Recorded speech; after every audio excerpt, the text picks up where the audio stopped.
Welcome to the Outer Realm with MicheleDerocher and Amelia Pisano. Airing live on the United Public Radio Network, 105.3 FM in New Orleans.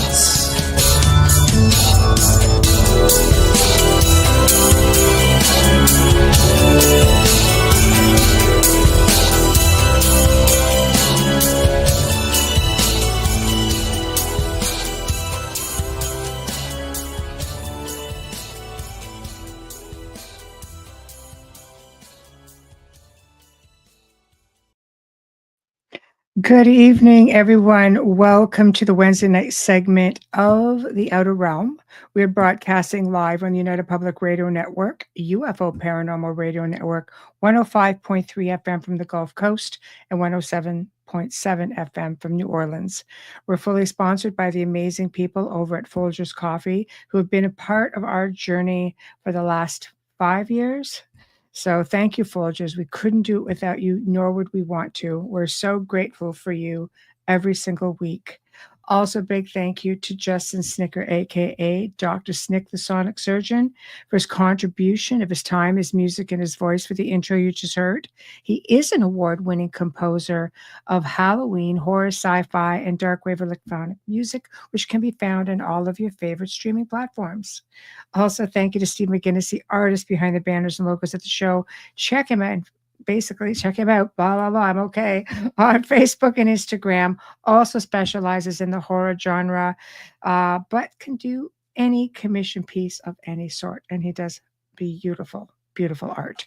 Tonight, we welcome back Kevin Dermot O'Doherty, and he's been on before. We didn't have enough time with him, and his book, Secrets of the Egyptian Nag Hammadi, essentially was amazing. He is just deciphers everything. And if you're really into, the Dead Sea Scrolls, things like that, just old texts. I mean, these were hidden for like 1,600 years, I believe, when they were found in 1945. And they're the Gnostic texts. And I never make any bones about it. I am full on, I resonate, shall we say. I resonate with the Gnostics. I really do. It makes a lot of sense to me, and I just, I just resonate with it. So to me, I'm reading through this stuff, and it all makes sense. All of it makes incredible sense.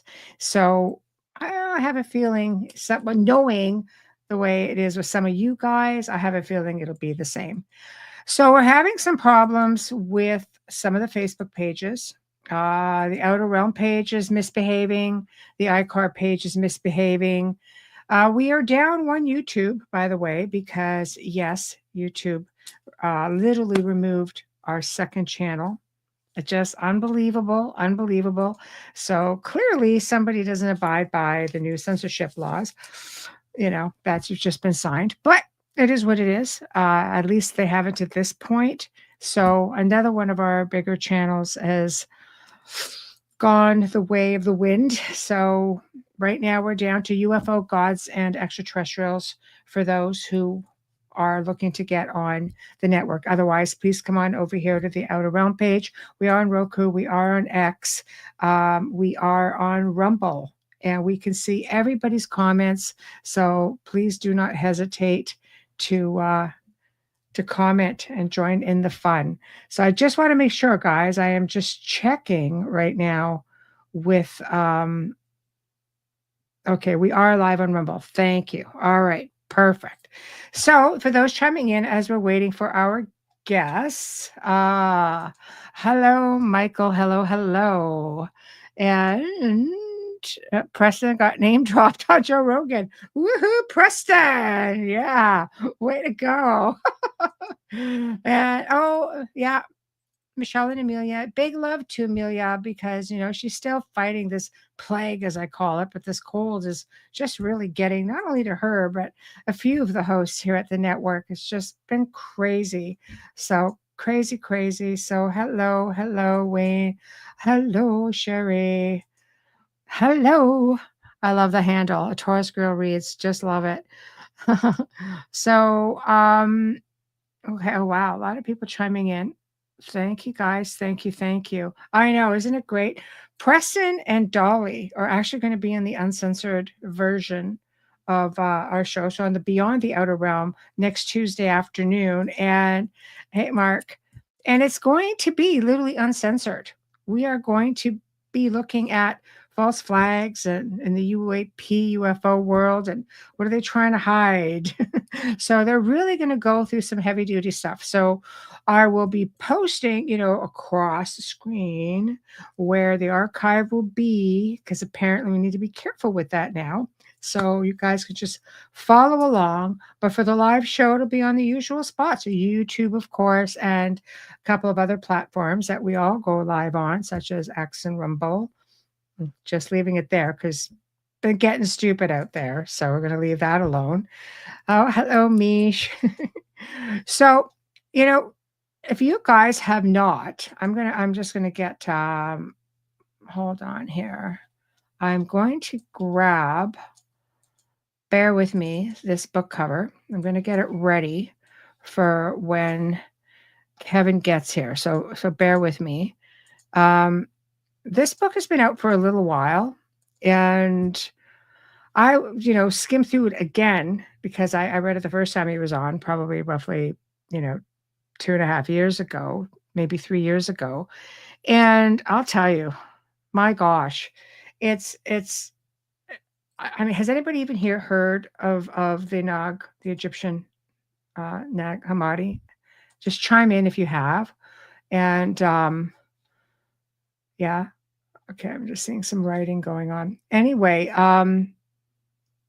you know how we all think that there's a lot of like overseers going on in the world? Well, the Gnostics believe that there were as well, and they were archons. And we're going to talk a whole lot about that because once he starts to talk about it, and once you read it, it is bloody crazy. Bloody crazy. It's like, yes, this is exactly what this all is. This is crazy. Hold on, just checking our gas. Okay. Okay. I'm just messaging back. So there we go. All right. So he's in England.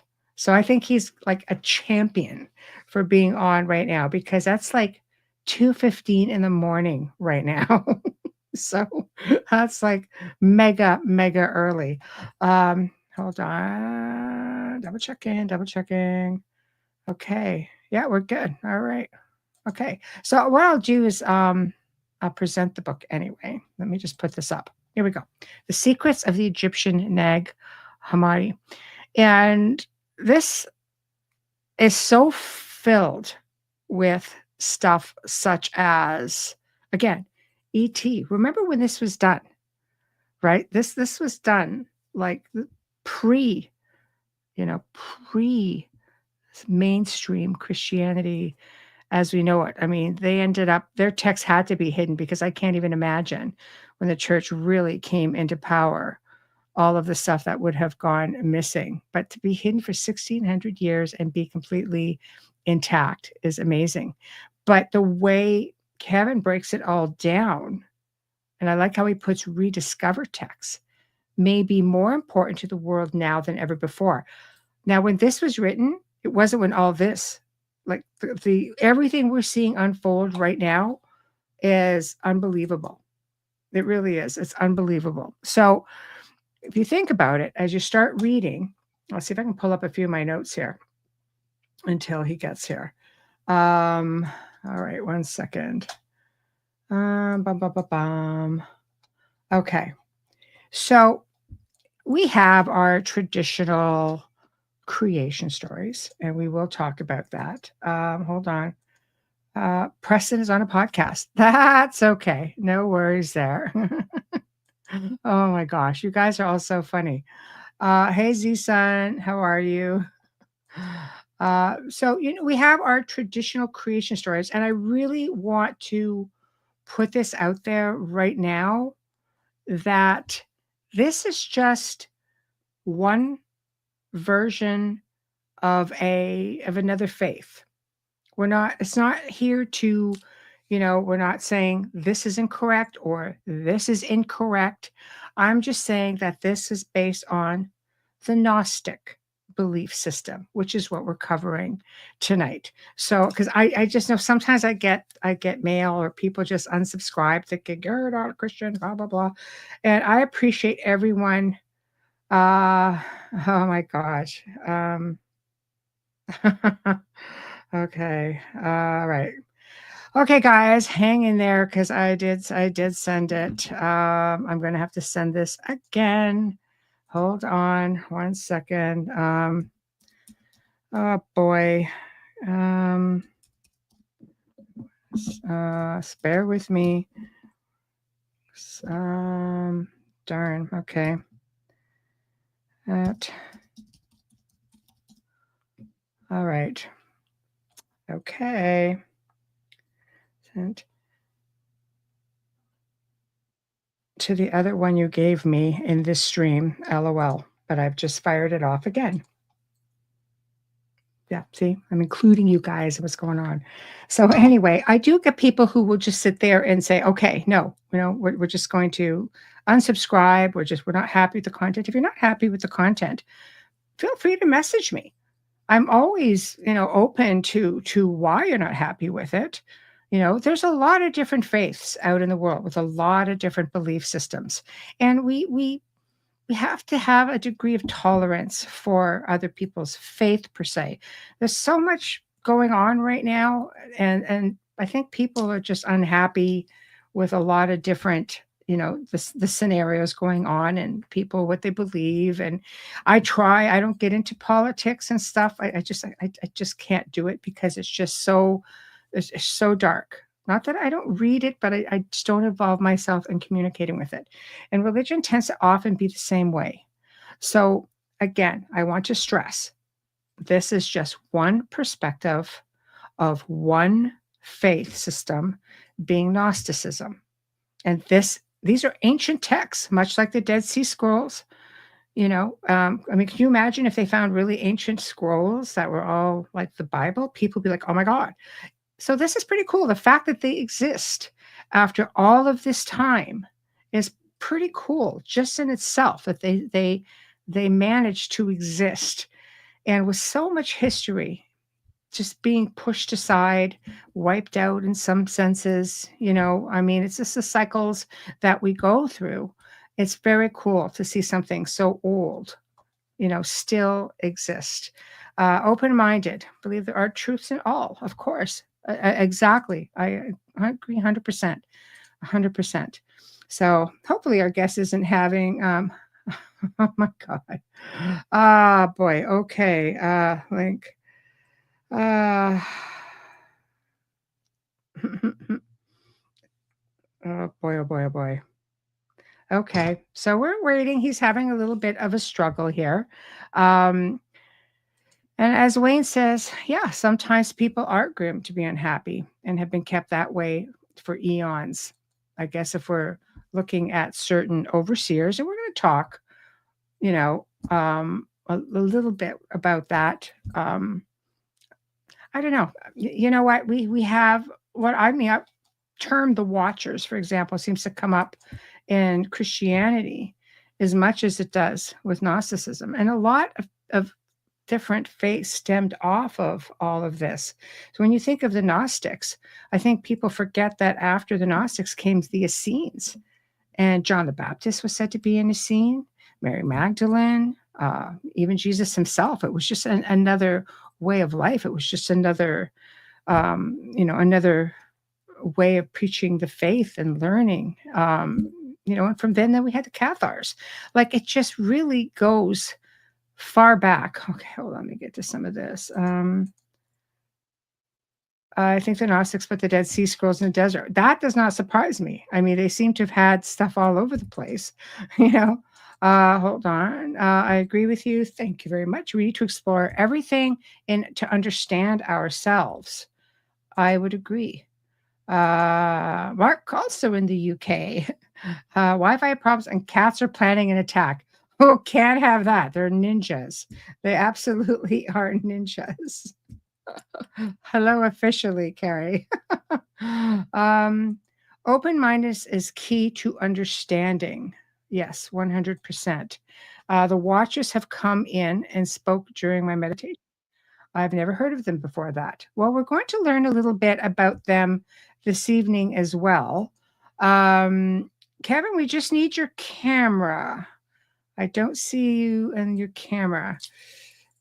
You have to give, yeah, you have to give the system permission to use your camera and microphone when you come in, right where you put your name in. So could just be streaming. If you're having a hard time streaming, we'll just move forward and go from there and just have you have your audio. What are we talking about? Just to I said to put some food on. Well, Kevin Dermot O'Doherty is joining us again to talk about his book, The Egyptian Nag Hammadi, a book of great secrets. And there's a lot. There's a lot in this book. Like I said, I had to refresh myself and reread everything. And it's like, oh my God. Aside from the fact that, I had researched a couple of times before, it was pretty wild, pretty wild. I have to say, Gnosticism, I've always resonated with it. It always made sense. Um, Here we go. Yeah, it resonates. Dolores Cannon. It's true. She did write about the Watchers. But Kevin, just nod when you're ready and I will bring you on board. So put your seatbelts on. This is going to be a great conversation. Get your questions and comments ready. As always, I go to the pace of our guest, but I will occasionally flash comments up and I will flag the questions to make sure we get to everything. All right, here we go. Hello. Oh, can you hear me? Hi. There you are. I hope Oh, can't hear you very well. you can hear me. Yeah, you're cutting in and out. You sound like a little bit like you're underwater. So it could just be the streaming. But welcome to the show. Oh, think you're freezing. It's so hard when you're on the other side of the world just to be able to pop back and forth. Yeah, you're completely freezing. Do you want to jump out and try to come back in? So, Yeah, it could be the camera could be giving you a streaming. No, you are. Maybe try to turn off the camera and see if we could hear you better. Maybe it's just the streaming. Could just be the internet.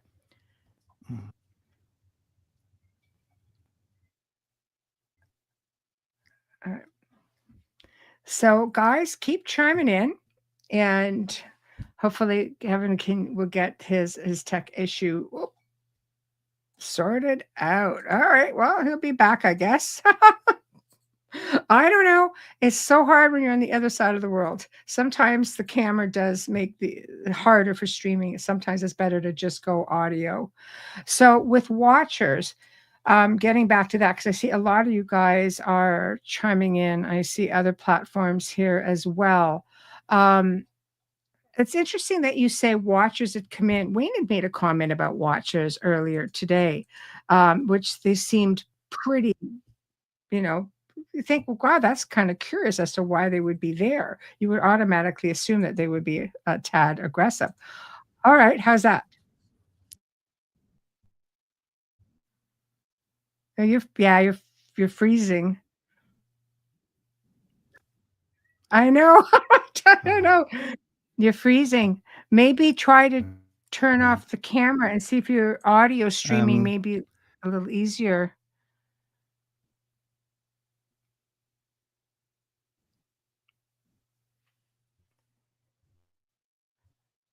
Yeah, maybe just trying without the camera may help. I don't know. Sometimes it all depends on the internet. Cameras and video often make it slows it down. It can be a little bit of a struggle, unfortunately.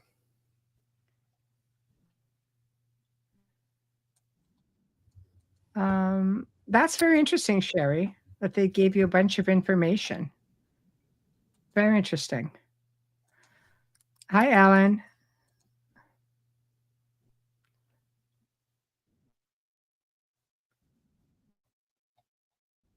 Yeah.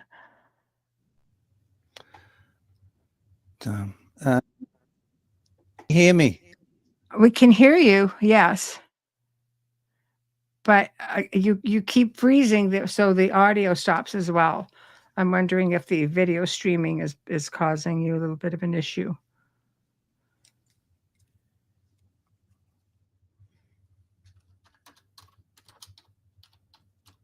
Yep, just a little bit.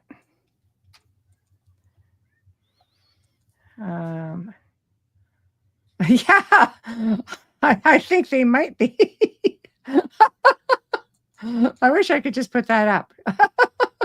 So, yeah, I think Kevin thinks that maybe the archons are in the machine. I would not doubt that.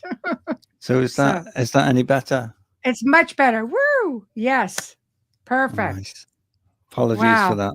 No, that's okay. It happens. You know, you're on the other side of the world, for God's sake. So we're just grateful that you made it. I'm just in the next room, Michelle. You know, you are. And you're a champion, too, for being up at this hour. Mark is also in the UK, and he's just up here and being a champion and catching the show with you. Well, it's great to be back on. I really appreciate it. And hopefully we won't have any more glitches.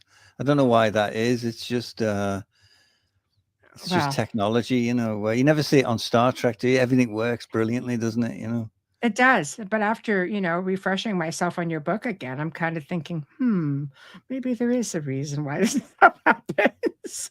So, where to start? I mean, we've had you on before. It was riveting, and I mean, we didn't have enough time with you going over, you know, everything and all the information. So, what? Just for those, because we have a whole pile more audience now, and you know, this is going to be very new for some people.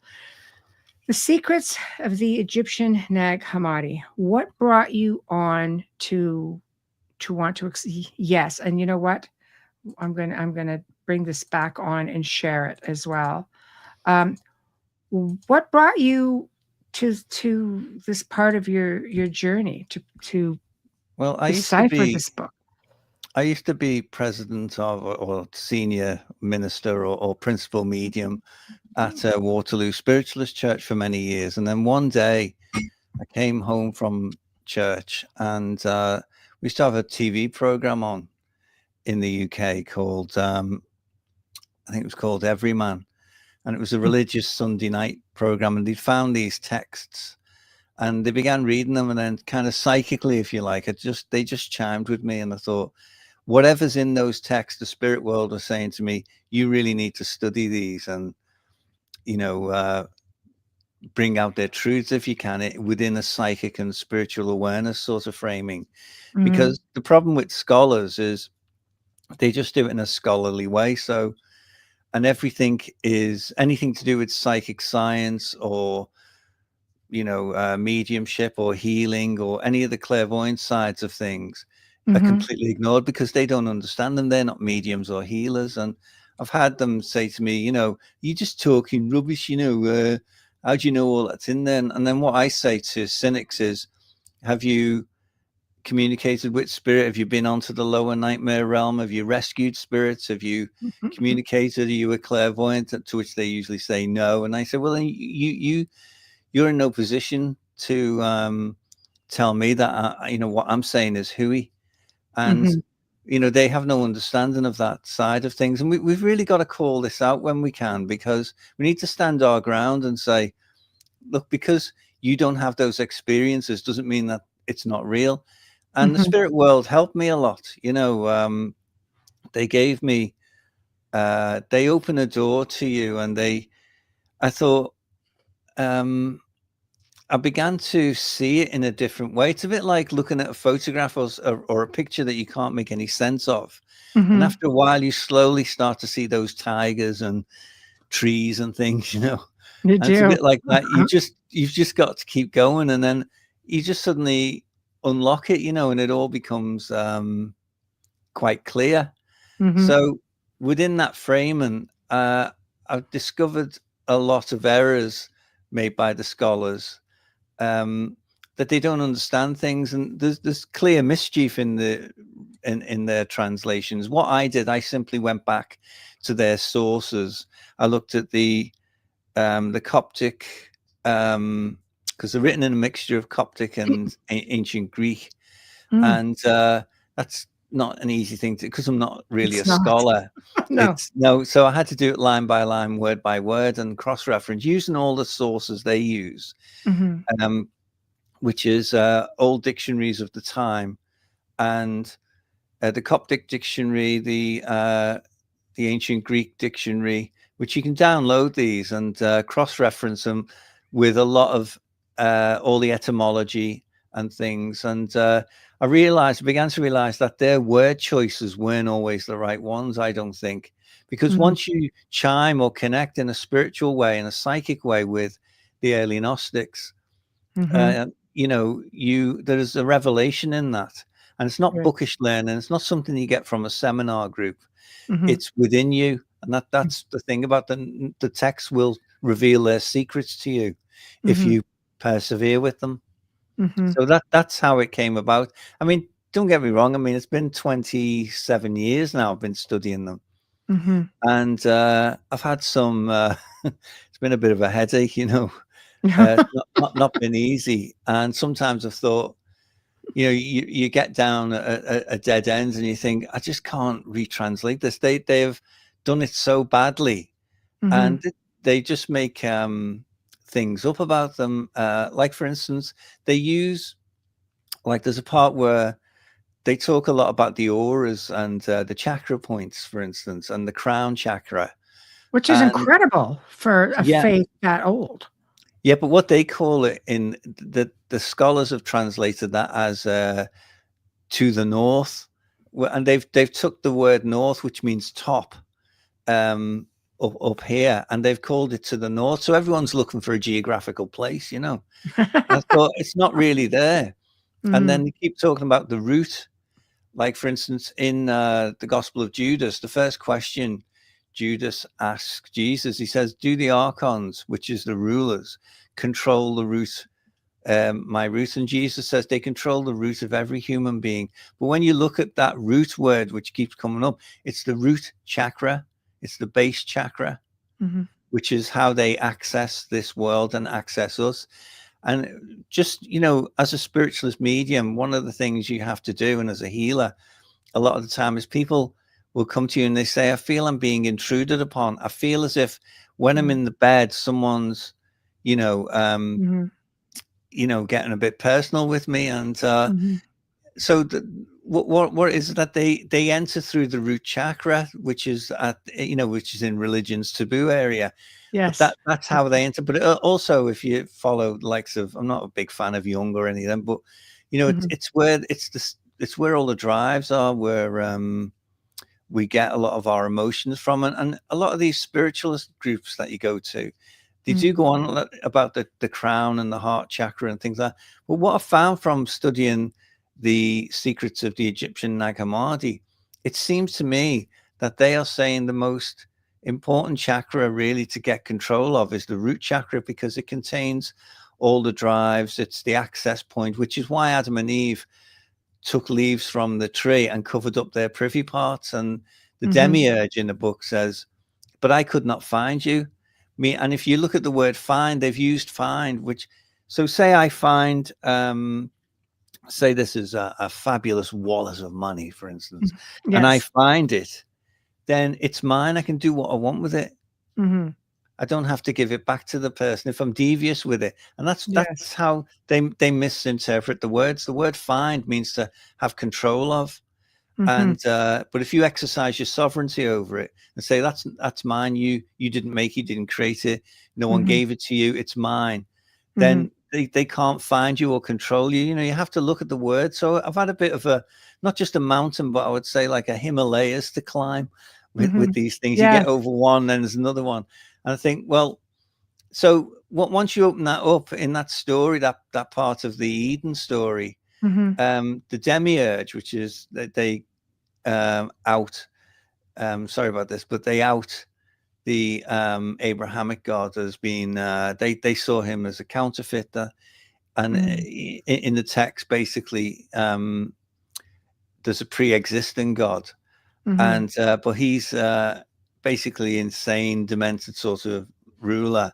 Well, and yeah, that's how they see it. And that's one of the big problems for the text, really, is you have to kind of deprogram yourself and come away from a lot of Orthodox religion. And I approached it like a detective. I think I said this in the last show we did.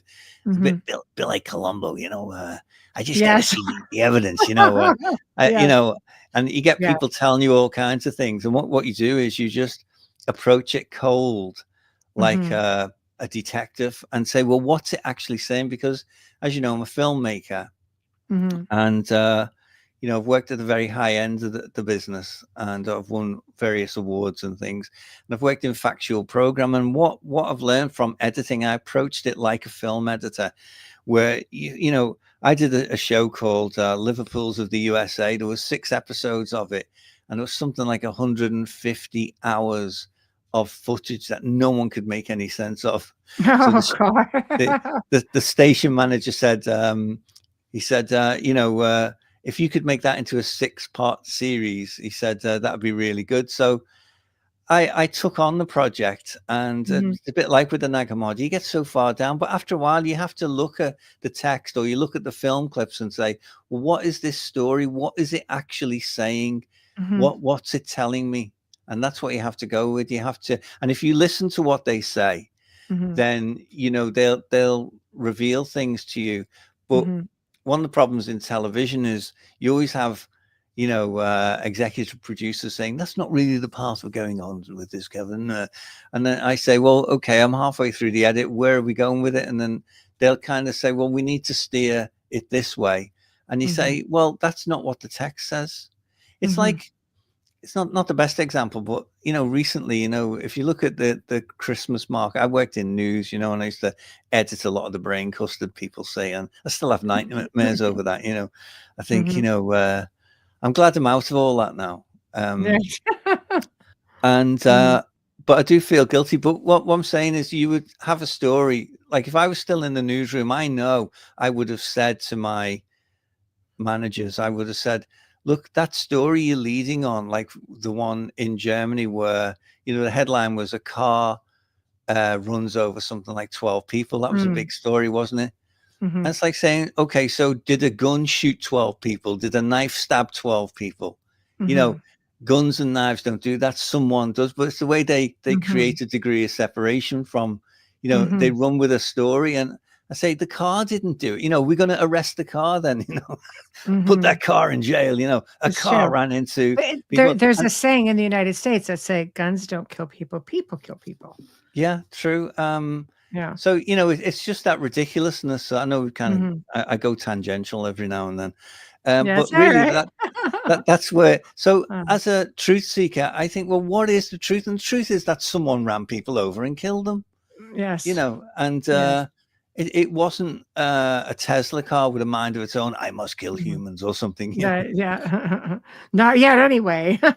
We've got to stay on. So that was the problem, was really staying focused all the time on what was actually being said. So, well, and it's very, very different when you're looking at the story of creation per se. It really is different than anything else out there. And people say, well, how did they know that? But what the Nag Hammadi text says, how come you don't?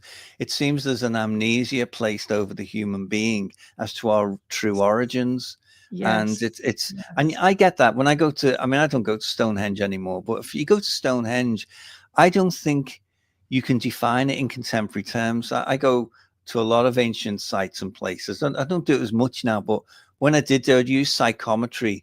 And how you use psychometry is, there's a time when the object wasn't there. Let's say Stonehenge. Stonehenge wasn't always there, say. So you, through the mental telescope, the psychometric telescope, as you go back to a time before Stonehenge was there, then you bring yourself forward to a time when it appeared, when it came. And it's at that moment, through that psychometric, the use of psychometry Mhm. through that mental telescope, that you get an insight. And here's the thing, is that, excuse me, Stonehenge doesn't yield its secrets, and some of these ancient sites don't. I can tell you, as someone who's I've had a lot of success with psychometry. And if you go into the online dictionary, it cites my book, which is gratuitous plug, which is this one, which was written 11 years ago. Cites me because I defined what psychometry is, and also scrying, the ability to see shape and form in things and get a reading from it. So you go to the time when it came into being and see what it yields. But when you do it with these ancient monuments, there is an amnesia. It's not as clear as going to a crime scene or a haunting or something, where you get an absolute avalanche of information, sometimes in incredible detail. So this is one of the problems. I think that, like, I've recently got back from Ireland, and I stayed in Clonakilty, which is in County Cork there, you know. And I stayed at a fabulous house. They had a stone circle in the garden, a genuine one, you know. And yes, and it's very powerful. You know, you get like a rocking sensation when you buy it. But so I went to who put it there, and I see the people, human beings just like us, living a life. But what I get with all that is I get a completely different mindset. We have a technocratic society. They didn't have fridge freezers. They didn't have a finance system, a stock exchange. They weren't preoccupied with those things. It's strange. You get a lot more than what you expect. And I got a real simplistic way of life. So I went to the stone circle down the road. There's thousands of stone circles in our island, and unlike the UK, they're not plowed up, you know. They're still left as they were. And so they've got one of these kinds of placard things, you know, saying, and they're showing you that they've dug this pit, and they're throwing stones in this pit. They burn the stones, get them super hot, and then it boils the water, and it says they were able to then cook in this pit. And I looked at it and I got completely different. That's not what was going on here. Right. You know, they engineered this pit, you know, to cook, like as if they didn't know how to cook food. So they had fire. Well, why do you have to boil the meat? You know, they created this whole convoluted system with all these graphics and things. And this is what they did. And, you know, it's like just absolute rubbish. You've got to really not. It takes away from the experience, does it? Yeah, it was just so stupid, the scenario they set up, as if these people were idiots. And, you know, they clearly had a society. And also I saw a much bigger site, which extended over the fields and hills. You know, it was a much bigger site. And they don't build these structures this way unless they really know what they're doing. And you can really feel the energy streaming off these things. Some of them, what I would say to people is that you can go a number of times to ancient sites. Sometimes they'll be really switched on. You'll be really feeling the energy, the streams, and then other times you go and there's nothing. I'm not getting anything here. So it's not always constant. It's as if it's on and off, blowing like the wind, if you like. Yes. So the Nag Hammadi really opens up your spiritual development, because even though I spent years as a spiritualist medium, teaching spiritual and psychic awareness, even writing books on it and stuff like that, doing lectures, seminars, traveling, all that sort of stuff. When it came to the Nag Hammadi secrets, it really extended that knowledge, because they really understood about auras and how they function, and how, how spirit communicates, and how healing works. They really understand the whole sort of science of it. And well, they incorporated astrology, the cosmos, massively, the star system. Like, they had an idea, you know, how all of this worked. Where you're looking at the flip side, and I don't want to ditz on, you know, Christianity, but it was looked at as you were a heretic if you mentioned the stars. And yet they pretty much lead the way right now, you know, in astronomy with all their programs they have, because the church has an endless supply of funding for this. So it's just funny how everything went around full circle. But the Gnostics, they had so much awareness for such a primitive time. They did, and they understood the celestial clock as well very clearly, and they saw the firmament as a solid thing, as and the stars aren't really that far away. Yeah. I think they are far away, but Yeah. they're not billion, trillion, zillion, millions miles away. They Yes. saw them as much more local, and after a while, you do start to see their way of that connection. Mhm. But what may surprise people is the Nag Hammadi goes deeply into astrology. It Yeah. goes deeply into the Vedic system of astrology and Mhm. how the moon, stars, suns, and things were formed, and Mhm. how they work and what their function is. Mhm. How the seven, they only saw 7 celestial bodies because Pluto and Neptune really aren't visible to the naked eye. So they Mhm. saw the hebdomad, which is the 7. They saw the Earth layer, and then the next layer is the hebdomad, which is what we would call the solar system, Mhm. and that consists of 7 bodies, which is the Moon and the Sun, Mercury, Venus, Jupiter, Mars, and Saturn, which Yes. are all visible to the naked eye. And the king of the sky is the Sun, Yes. and the moon and sun possess a mystery, it says, and it talks about the bull horns, which I think is the eclipse, when you get that shape. And it Yes. says it possesses a mystery, and I don't know if we'll get onto this a bit later, I don't know, but I had an experience last year in Ireland where I was shown the significance of the lunar ray and how it works, and I wasn't looking for that experience, believe me. Mhm. But it happened, and I thought the Gnostics really knew about the Mhm. celestial bodies and their function and that balance of energies between the sun and the moon. Mhm. Even if you look at, I don't know if you get Brian Cox over there, the astronomer guy. He's the Mm. big sort of BBC poster boy for Right. astronomy now. I I don't know if love you see BBC, but I don't recognize that. Yeah. it. But he talks like that, he's like from Manchester, like, he says moons and stars and suns and galaxies, all spread through the limitless inky black void of space. It's really big. And, to me, he's got his PhD, but to me, he just comes across as an idiot. He doesn't know anything. I just think he's just been progressed through the system as Mm. a poster boy. So Right. they don't tell you about the celestial order of things, how there is a balance between the moon and the sun and the earth. There's a golden ratio of what's it called, the canon of 4-0, which is your readers might be interested in it, actually. I'm glad I did a contents thing. So what is it? Canon of 400 it is. You think I'd know where that was straight away, wouldn't you? Mark says Manchester. Oh yeah, here it is. Yeah, Manchester. That's right. From Manchester, page Yeah. 98. So what the Gnostics say is, let's see, Canon 400. It's worth pausing for a moment to note some of the harmonies and mathematical correlations at work in the organizing of the Earth, Moon, and Sun. Earth's meridian circumference in kilometers is 40,000.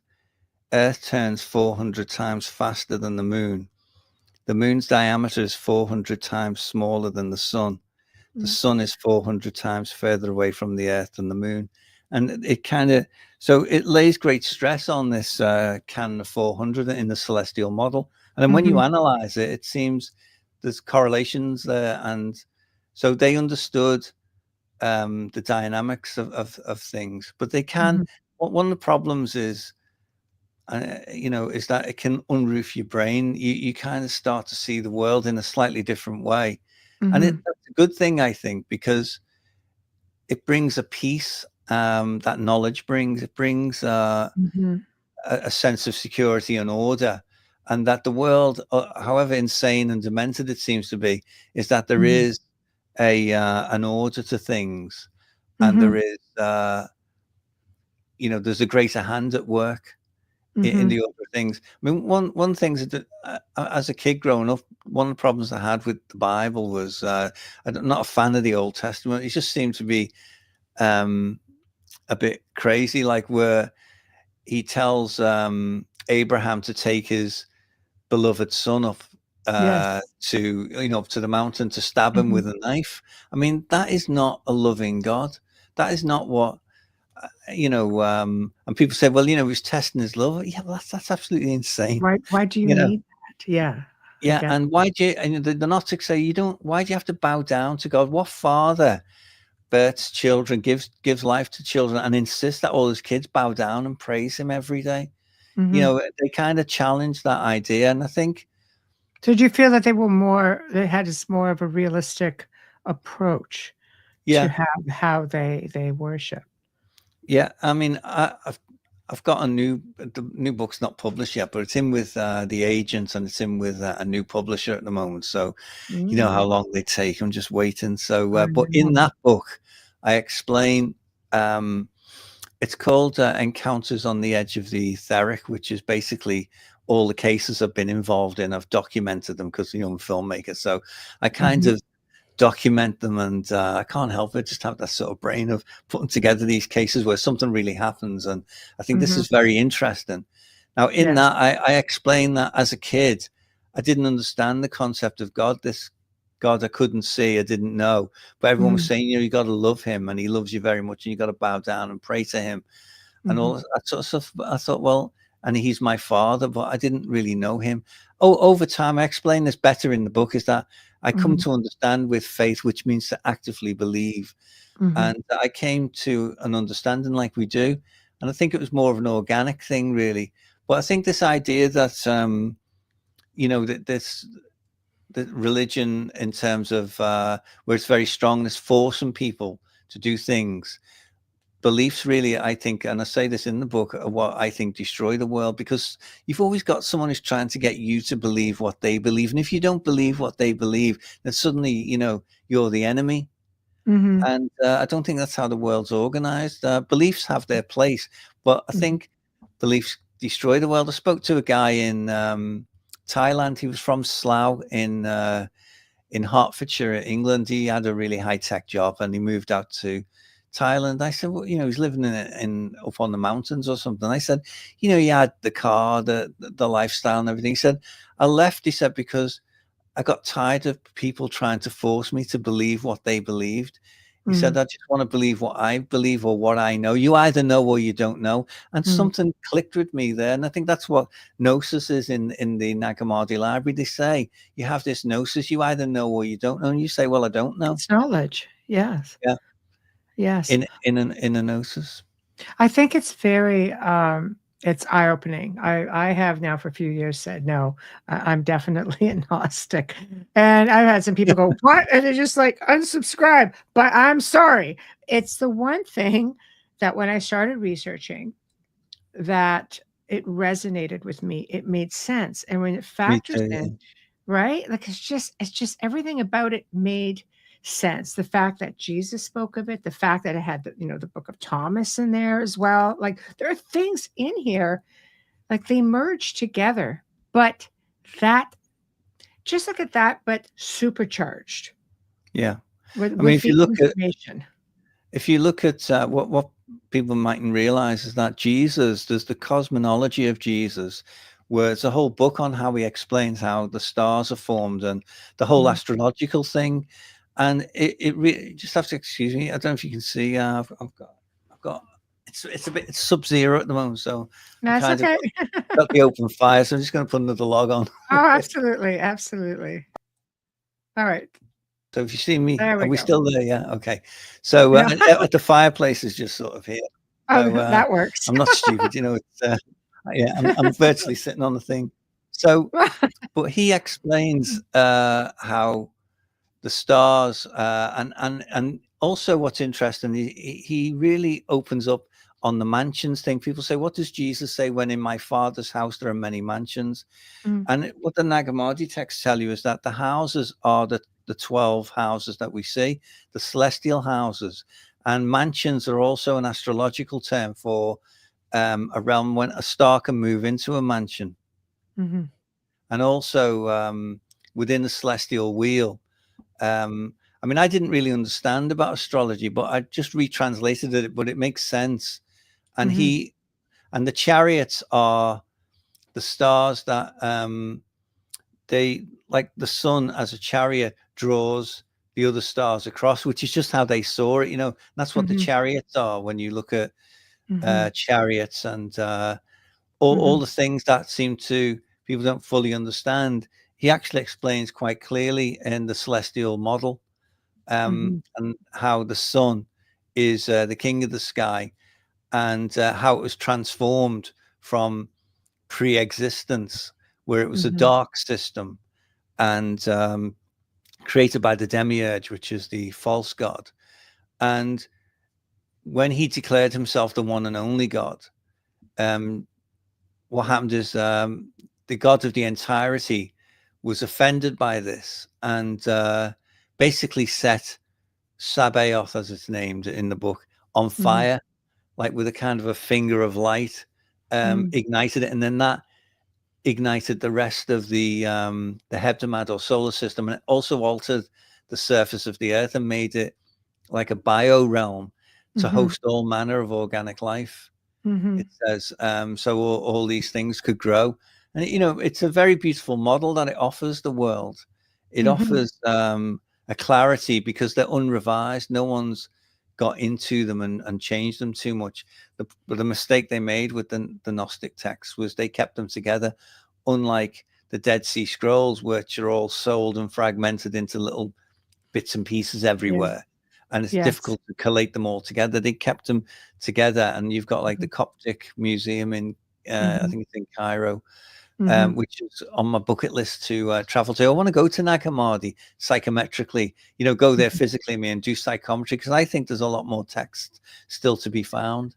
And I think it's no mistake that they were found after the Second World War, and you know, to bring a revelation to the world. And I think I cite this in the book.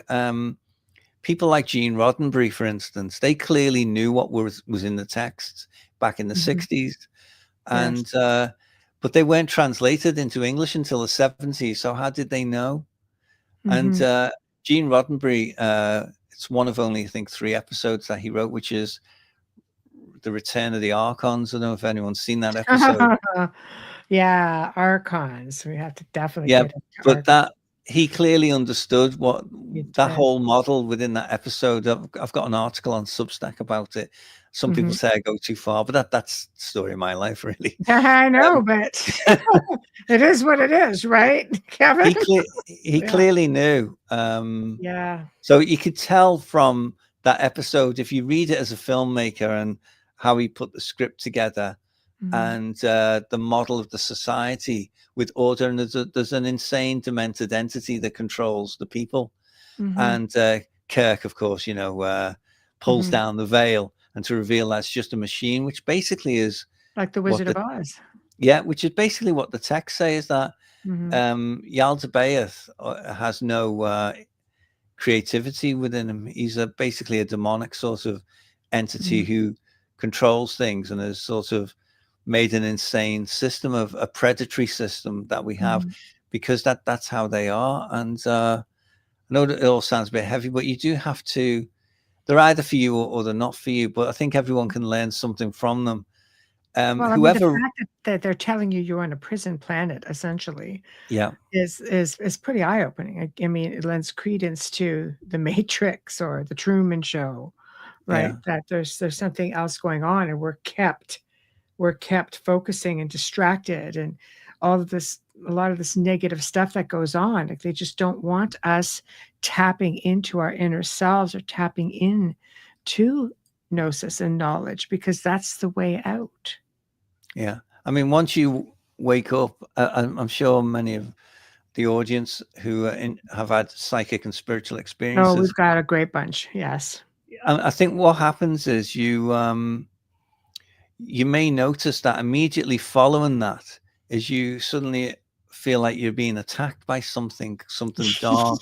You think, Yes. wow, where's this come from? I've just been saying, I've just had this fantastic download of knowledge, and then all of a sudden Yes. I'm in the pit of Tartarus, and Yes. it's like I'm surrounded by stuff. What's going on? I mean, I don't know if you remember, I told you when I wrote this book that my Yes. house here was very dark. It went Yes. really dark. It was as if someone was had painted the light bulbs dark or something. And I'd been away just before publication. I went to my niece's house for Christmas and spent a few days there, and drank all the booze and stuff, and Yeah. and then I came home, and I came to the house here, and I looked and I thought, wow, it's really dark. And then I realized, like that clicked. I thought, Yes.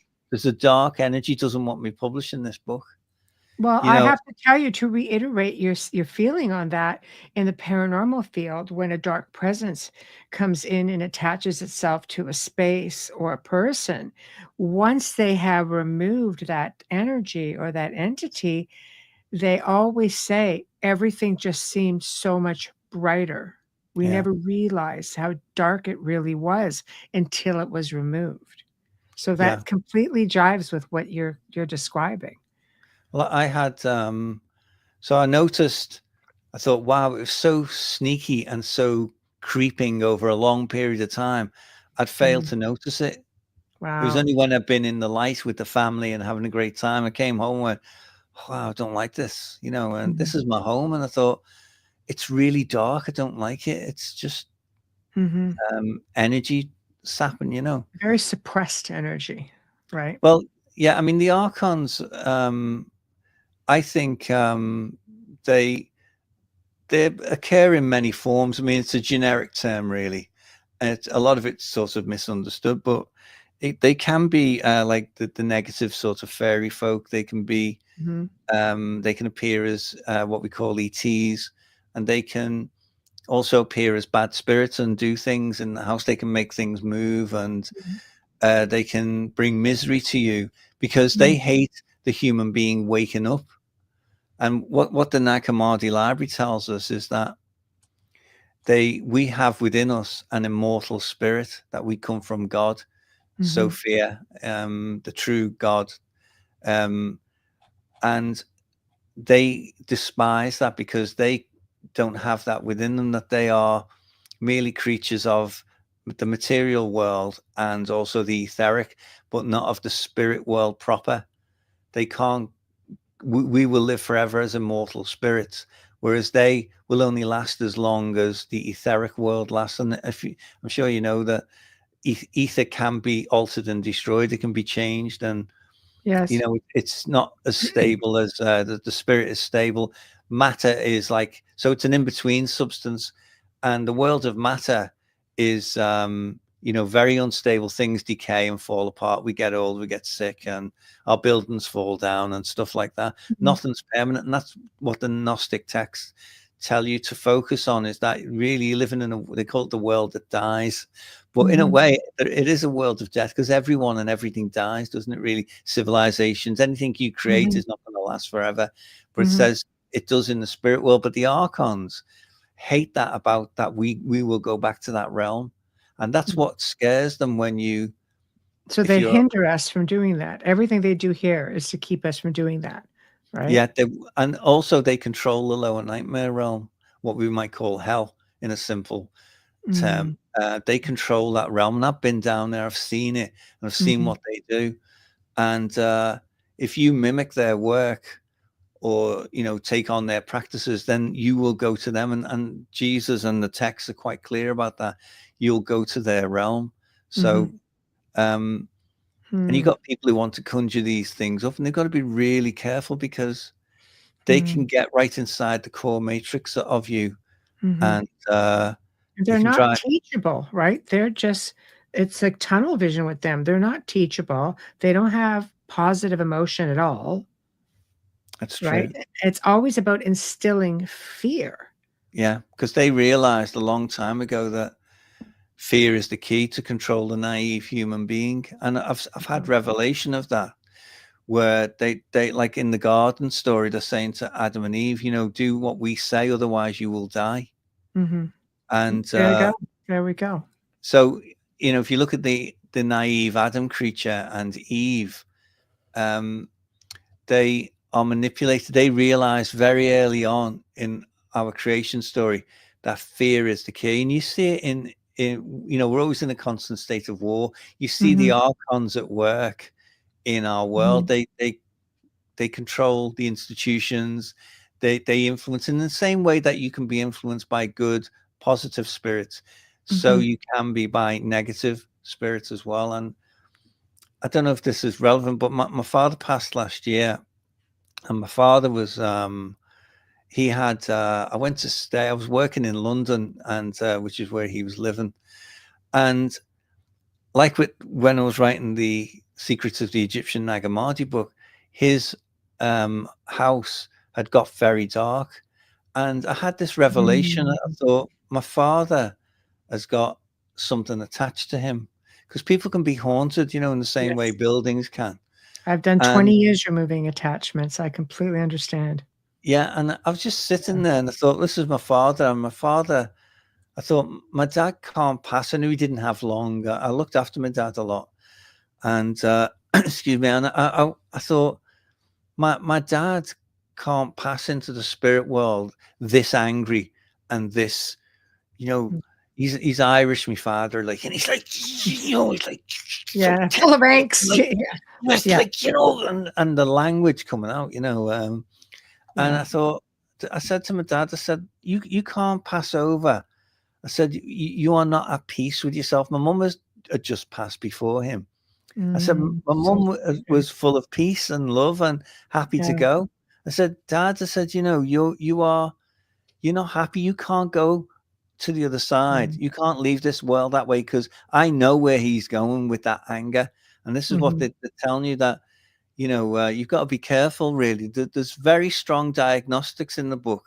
Jesus tells you very clearly how you're to deal with what happens to you when you pass over. Then you're not to be tricked or into some realm. My father, being sort of agnostic, was, I thought, he'll be tricked into going this way. They'll say, come this way, and that sort of thing. And with the evil already permeating in his home, which was saturating the place. So I'm up in the bedroom, and he's shouting up. And my dad had gone very frail, and he had the cancer, you know. And I looked at him, I thought, you know, he's tiny, he's gone very frail. And there was this voice coming out of him, and it was like, oh, like really loud all the time, all day, every day. And the nurses and doctors saying, this is just a condition. I'm thinking, no, it's not. This is his host. He's the host of something, and it knows he's dying, and it's really upset that it's losing its host, because they require a human host. So do the archons. The archons require us. So I just, anyway, he come all the way up the stairs. He was very ill, crawled up the stairs, couldn't walk properly, but it like a zombie flesh sort of film, you know. And he come up to my bedroom, and he's knocking on the door, and he's saying, you get out of my house.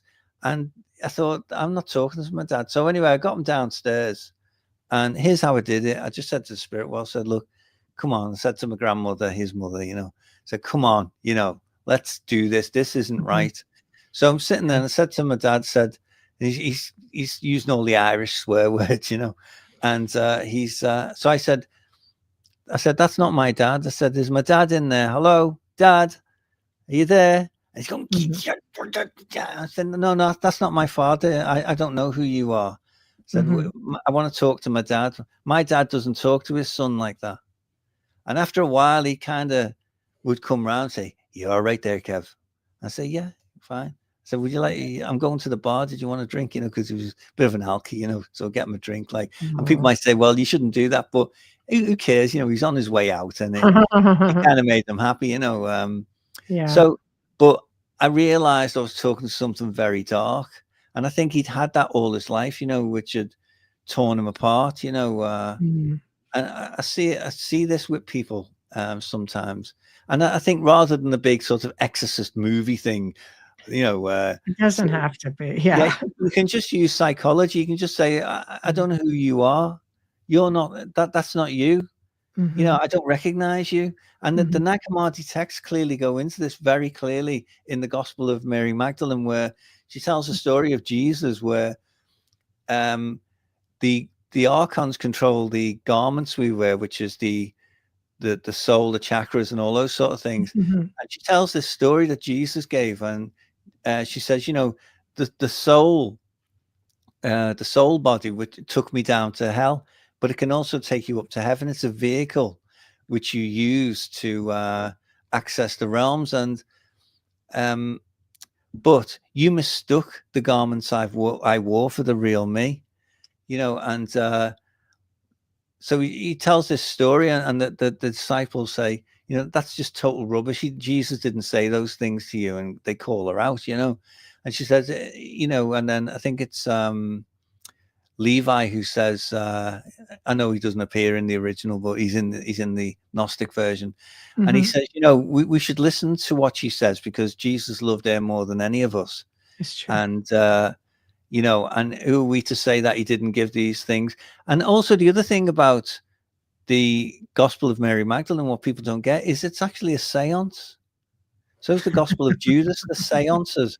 The Sophia Wisdom of Jesus is a seance. They're all in a circle and Jesus comes through. Mm-hmm. In the Gospel of Mary Magdalene, she's in trance, and she brings through the materialized form of Jesus, and they have a conversation.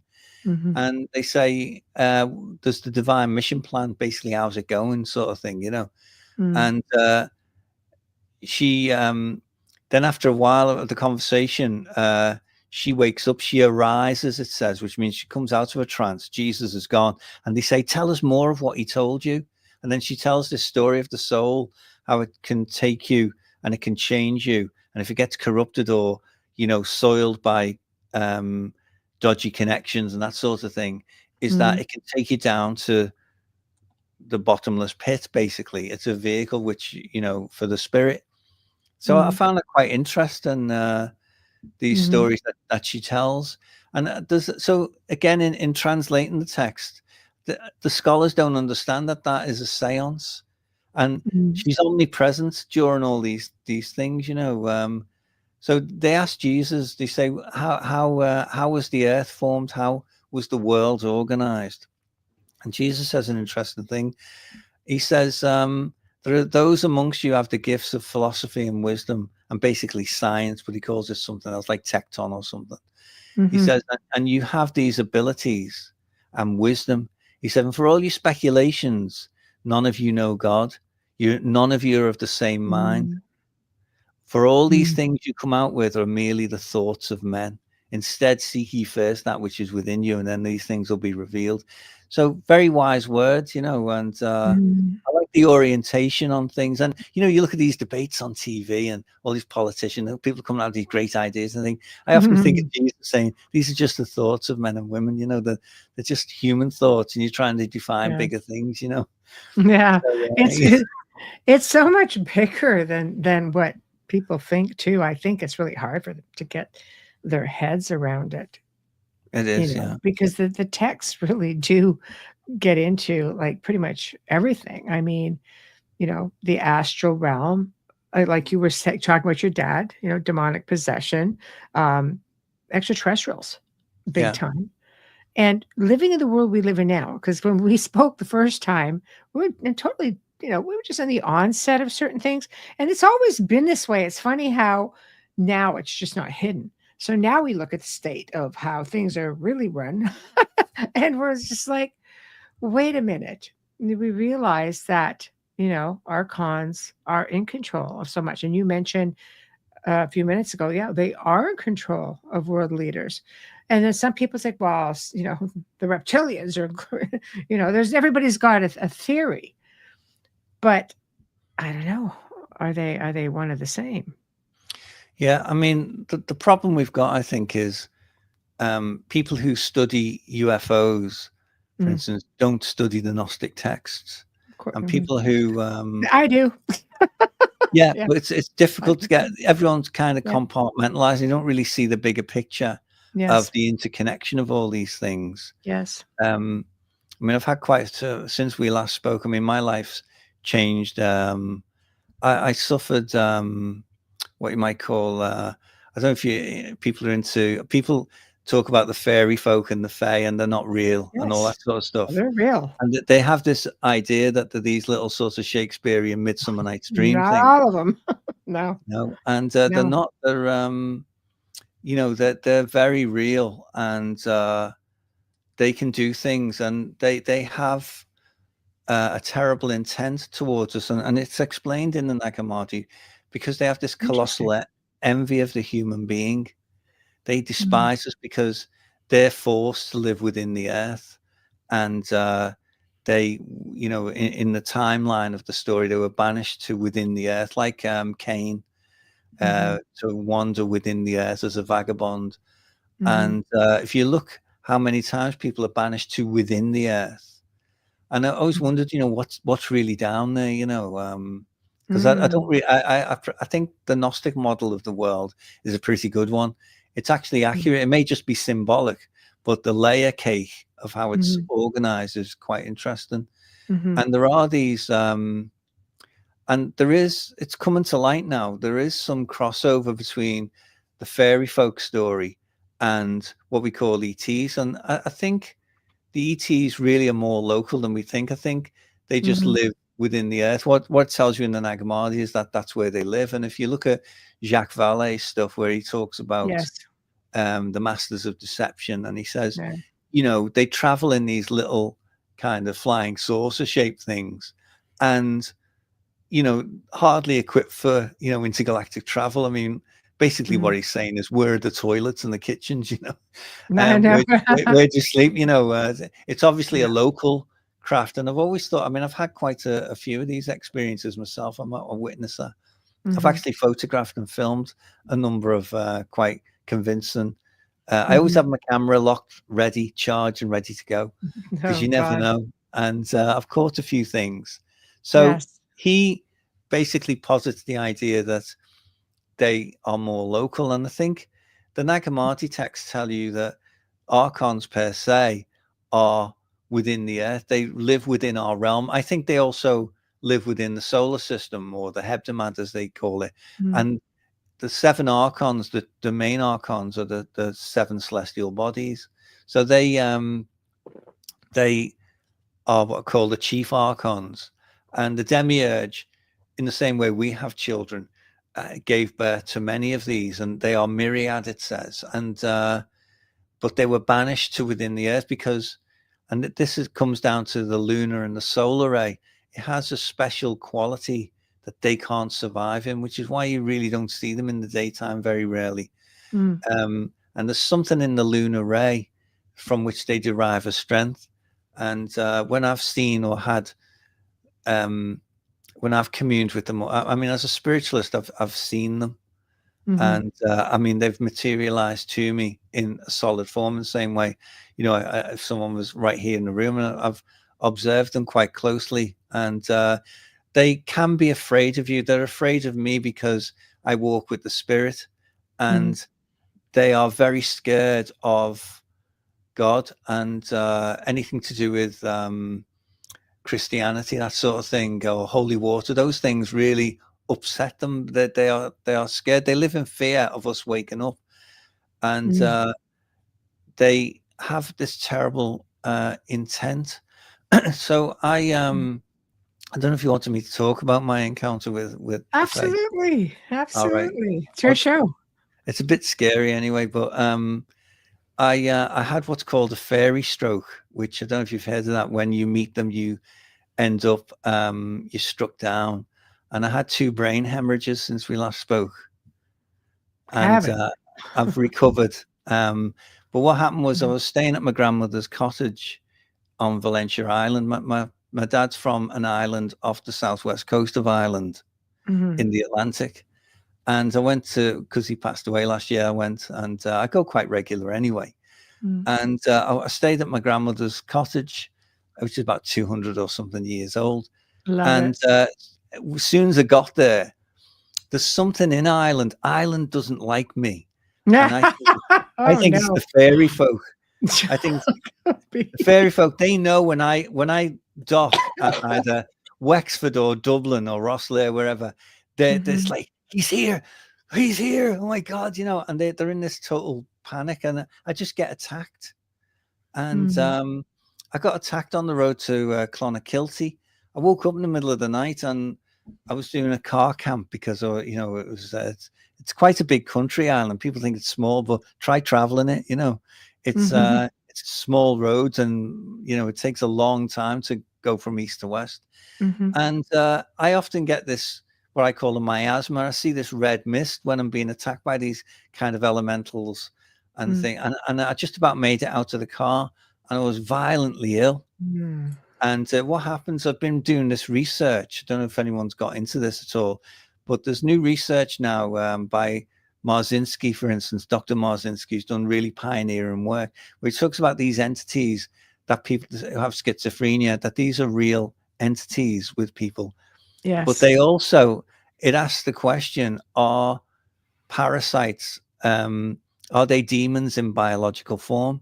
Because they do the same thing. Your autoimmune system suppresses them. But Mhm. I find that when they come close, it's like they switch off your autoimmune, and I'm always violently ill. And I've wrote about this in the book that's coming out, the next one, and I didn't Mhm. fully understand this, so I'm saving it for the next one, really. Right. Um, Yeah. Evolution. yeah, I didn't fully understand it. For years, I've always thought, why do I always end up, in the Mhm. toilet, go, and everything When I'm else in is wrong. Ireland. Yeah. Yeah, particularly, yeah. And I didn't Yes. Yeah. understand what was happening, but something clicked into place that they suppress the autoimmune system and they give rise. 'Cause I always felt like around my solar plexus and my gut area, as Yeah. if everything, like I'm going to be sick, I'm going to be ill. Mhm. And that's what happens. And when I've done spirit rescues, sometimes I've had to go up to the toilet and throw up. Sorry about that, but I've had to go Yeah. and do it. And I think, this is not glamorous work at all. You never see this Mhm. on the movies. I've And I've always spent wondered, 20 years doing it. It's not fun. I thought, what is it? And I think I know. it's I that know. they control the parasites within us, and they are. Mhm. If you look at what's it, toxoplasmosis, I think it's called, one of the parasites which most humans have in them. It can Mhm. control behavior within the human, make us reckless, give us desires, and switch off your moral compass, as it were. Leads to sexual promiscuity, Mm. arguments, excessive risk taking, that sort of thing. And they found this Sounds a lot connection. like an attachment. Yeah, in a biological form, that when Yeah. they've analyzed it, they've had this worm in the brain, a Wow. parasite, and there's stunning research. So I've gone into it in the new book, and I Mhm. think Jesus in the text understood this, because there's a story where there's a man comes to him, and Jesus says, it's in the document of the Essenes, which is kind of linked to the Gnostic text. And the man has a demon in him, and the man is like my dad. He was almost, virtually nothing left of him, and he's calling out, this terrible voice. Like the Mhm. neighbors were knocking, saying, is your father all right? That's how loud he was, and it was all day. I thought, physically, there's no way you can make that noise Mhm. in your No. condition, that you can do that. And then he's going, hello, hello, just constantly. I thought, that's not normal. There's something taking over him. So Mhm. in the document of peace, it is, there's a similar story, and Jesus takes, starves the man, puts him on a fasting, and I Mhm. think it's 12 days or something. Mhm. And the man gets more and more angry, and Jesus says, this is the demon in you, this is Satan in you, he says. Mhm. And he's getting angry because he's losing you. And that's how it was with my father. The demon Mhm. was losing its host, Mhm. and getting angry, and so he gets milk, and he boils this milk, and the vapor, he brings the man to the vapor, and the man breathes in the vapor, this milk vapor, and the worm comes out of his mouth, and it's as long as the man. Jesus pulls this worm out, it's as long as the man.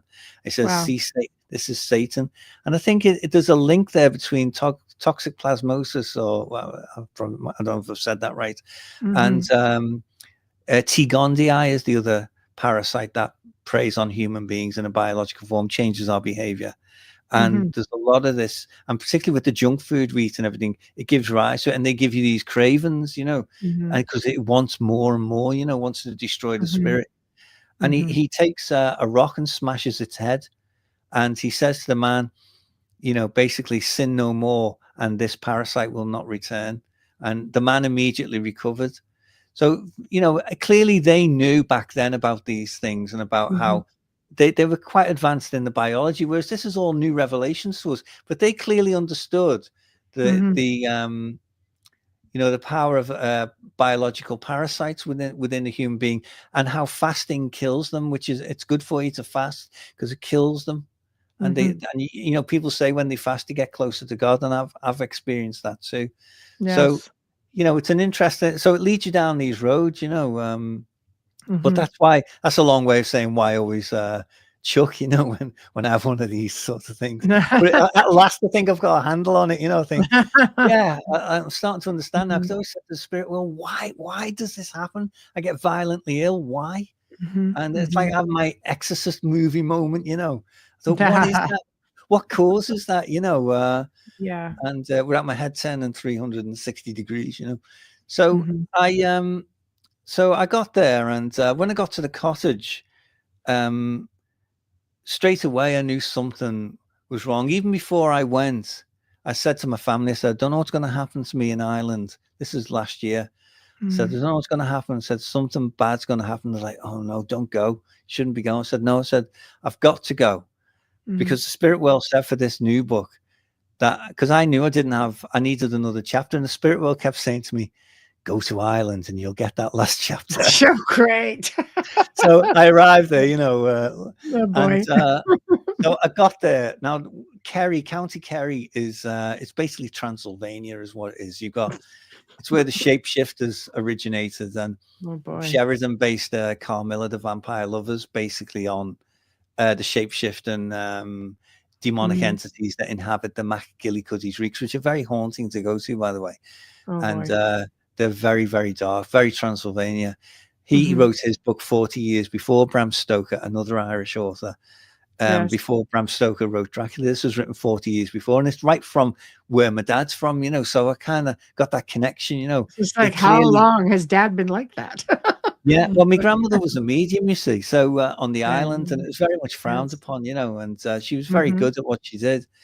And so I get there, and the door starts opening on the front door. So I'm playing my guitar, and I'm talking to the spirit, saying, come on, Seamus, come in, pull up a chair and gather around this roaring candle, and I'm just making light. But at the same time, Michelle, I was thinking, I don't know who this is. This is not Seamus. This isn't someone who lived in the house. Thought, no, this is them, what I call them. And I thought, this is interesting. I thought, so I began, and then there was crucifixes everywhere. And I thought, they've definitely had the priest out here. Something heavy's gone on here. Yes. I don't know if anyone's watched Father Ted, but Mrs. Doyle, the housekeeper. I don't know if anyone's... Don't get me started on. Yeah, well, my housekeeper was just like her. She's like, and she, it was getting late, and she's like, you can see she wanted to be the hell out of there. She's like, thinking, look, it's getting dark. Like, you've arrived a bit late. Like, and she's got the big pockets, in a smock, and she's made a cup of tea. She couldn't get out of there quick enough, and it reminds me of every Bond film where, he checks into a hotel, and the hotelier, the exotic hotelier, will say, hope you have very restful sleep tonight, Mr. Bond. And that's the last thing that's going to happen. So I'm thinking, so I'm in a John Carpenter movie here. So I thought, what's happening? So anyway, I began to realize that there was something heavier there. So I looked out the garret window. You have a staircase in the living room. You go up, and there's a garret room at the top. Beautiful cottage, and it overlooks the Caher Savine there, the whole sort of Atlantic Ocean thing with the mountains and that going on.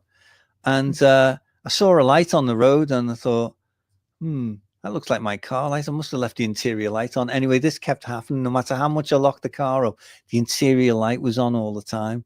And it wasn't a fault with the car, because I had the car a while.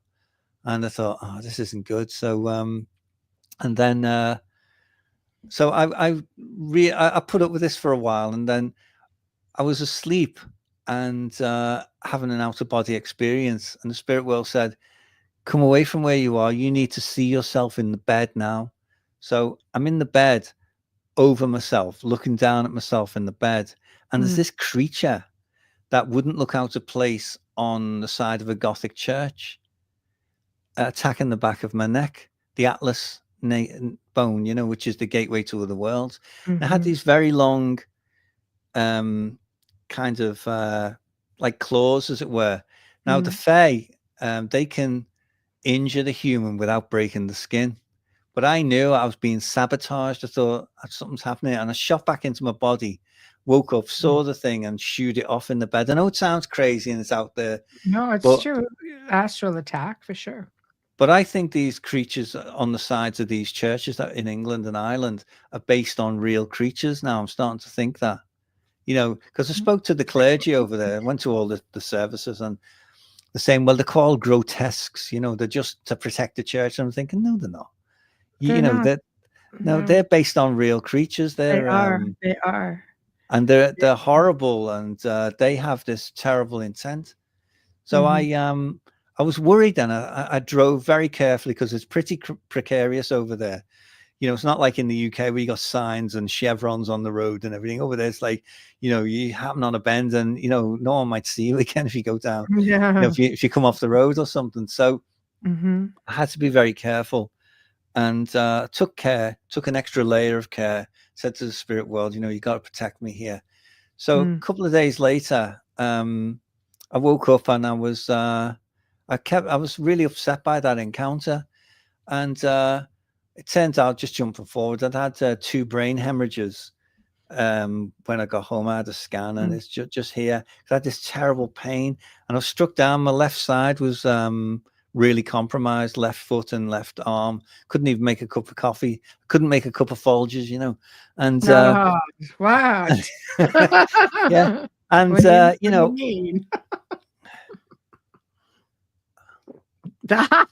Woo, Kevin.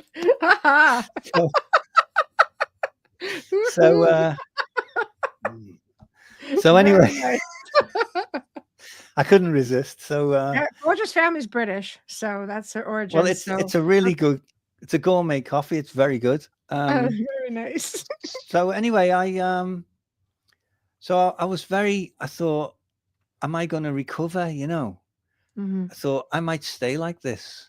And if I do, that means I can't play music. I can't do anything. I'm going to have to give up work.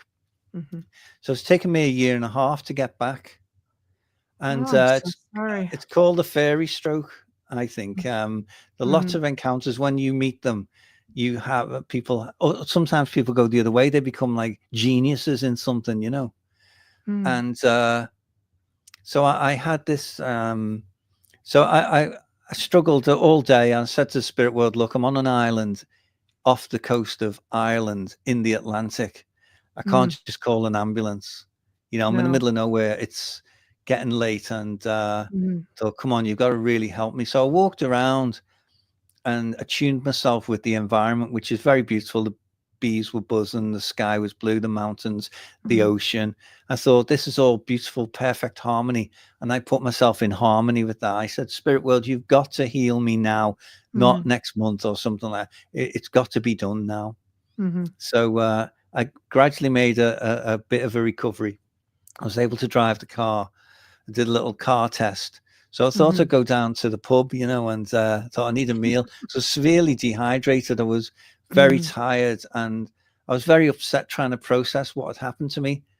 And anyway, when I spoke to my sister, and I said, I think I've had a stroke or something. I said, I'm not good. I said, I can't really function. I've smashed the cup and everything. I said, I can't make myself, I can't dress myself. And I said, so anyway, I said, I'm getting better. I said, but I just need to, you know, and there's nothing you can do because I'm miles from anywhere. So I was like, thank you, God, you know. So I thought, this is really bad. I was in a very dark place. But I was annoyed as well. I've worked very hard for this holiday. This is my family home. We come from here. We go back generations. I thought, And I was extremely annoyed by this. I thought, this is an attack. So I said to my sister about the light being on all the time in the car. I said, it's on now. I looked out the window and it was on. I said, wouldn't surprise me if the front door's open. So I went to the garage door and the front door's wide open. And when I came down to the car, I said, I'll have to go down to the car, and the car door was wide open. It was like the saying, get out, you know.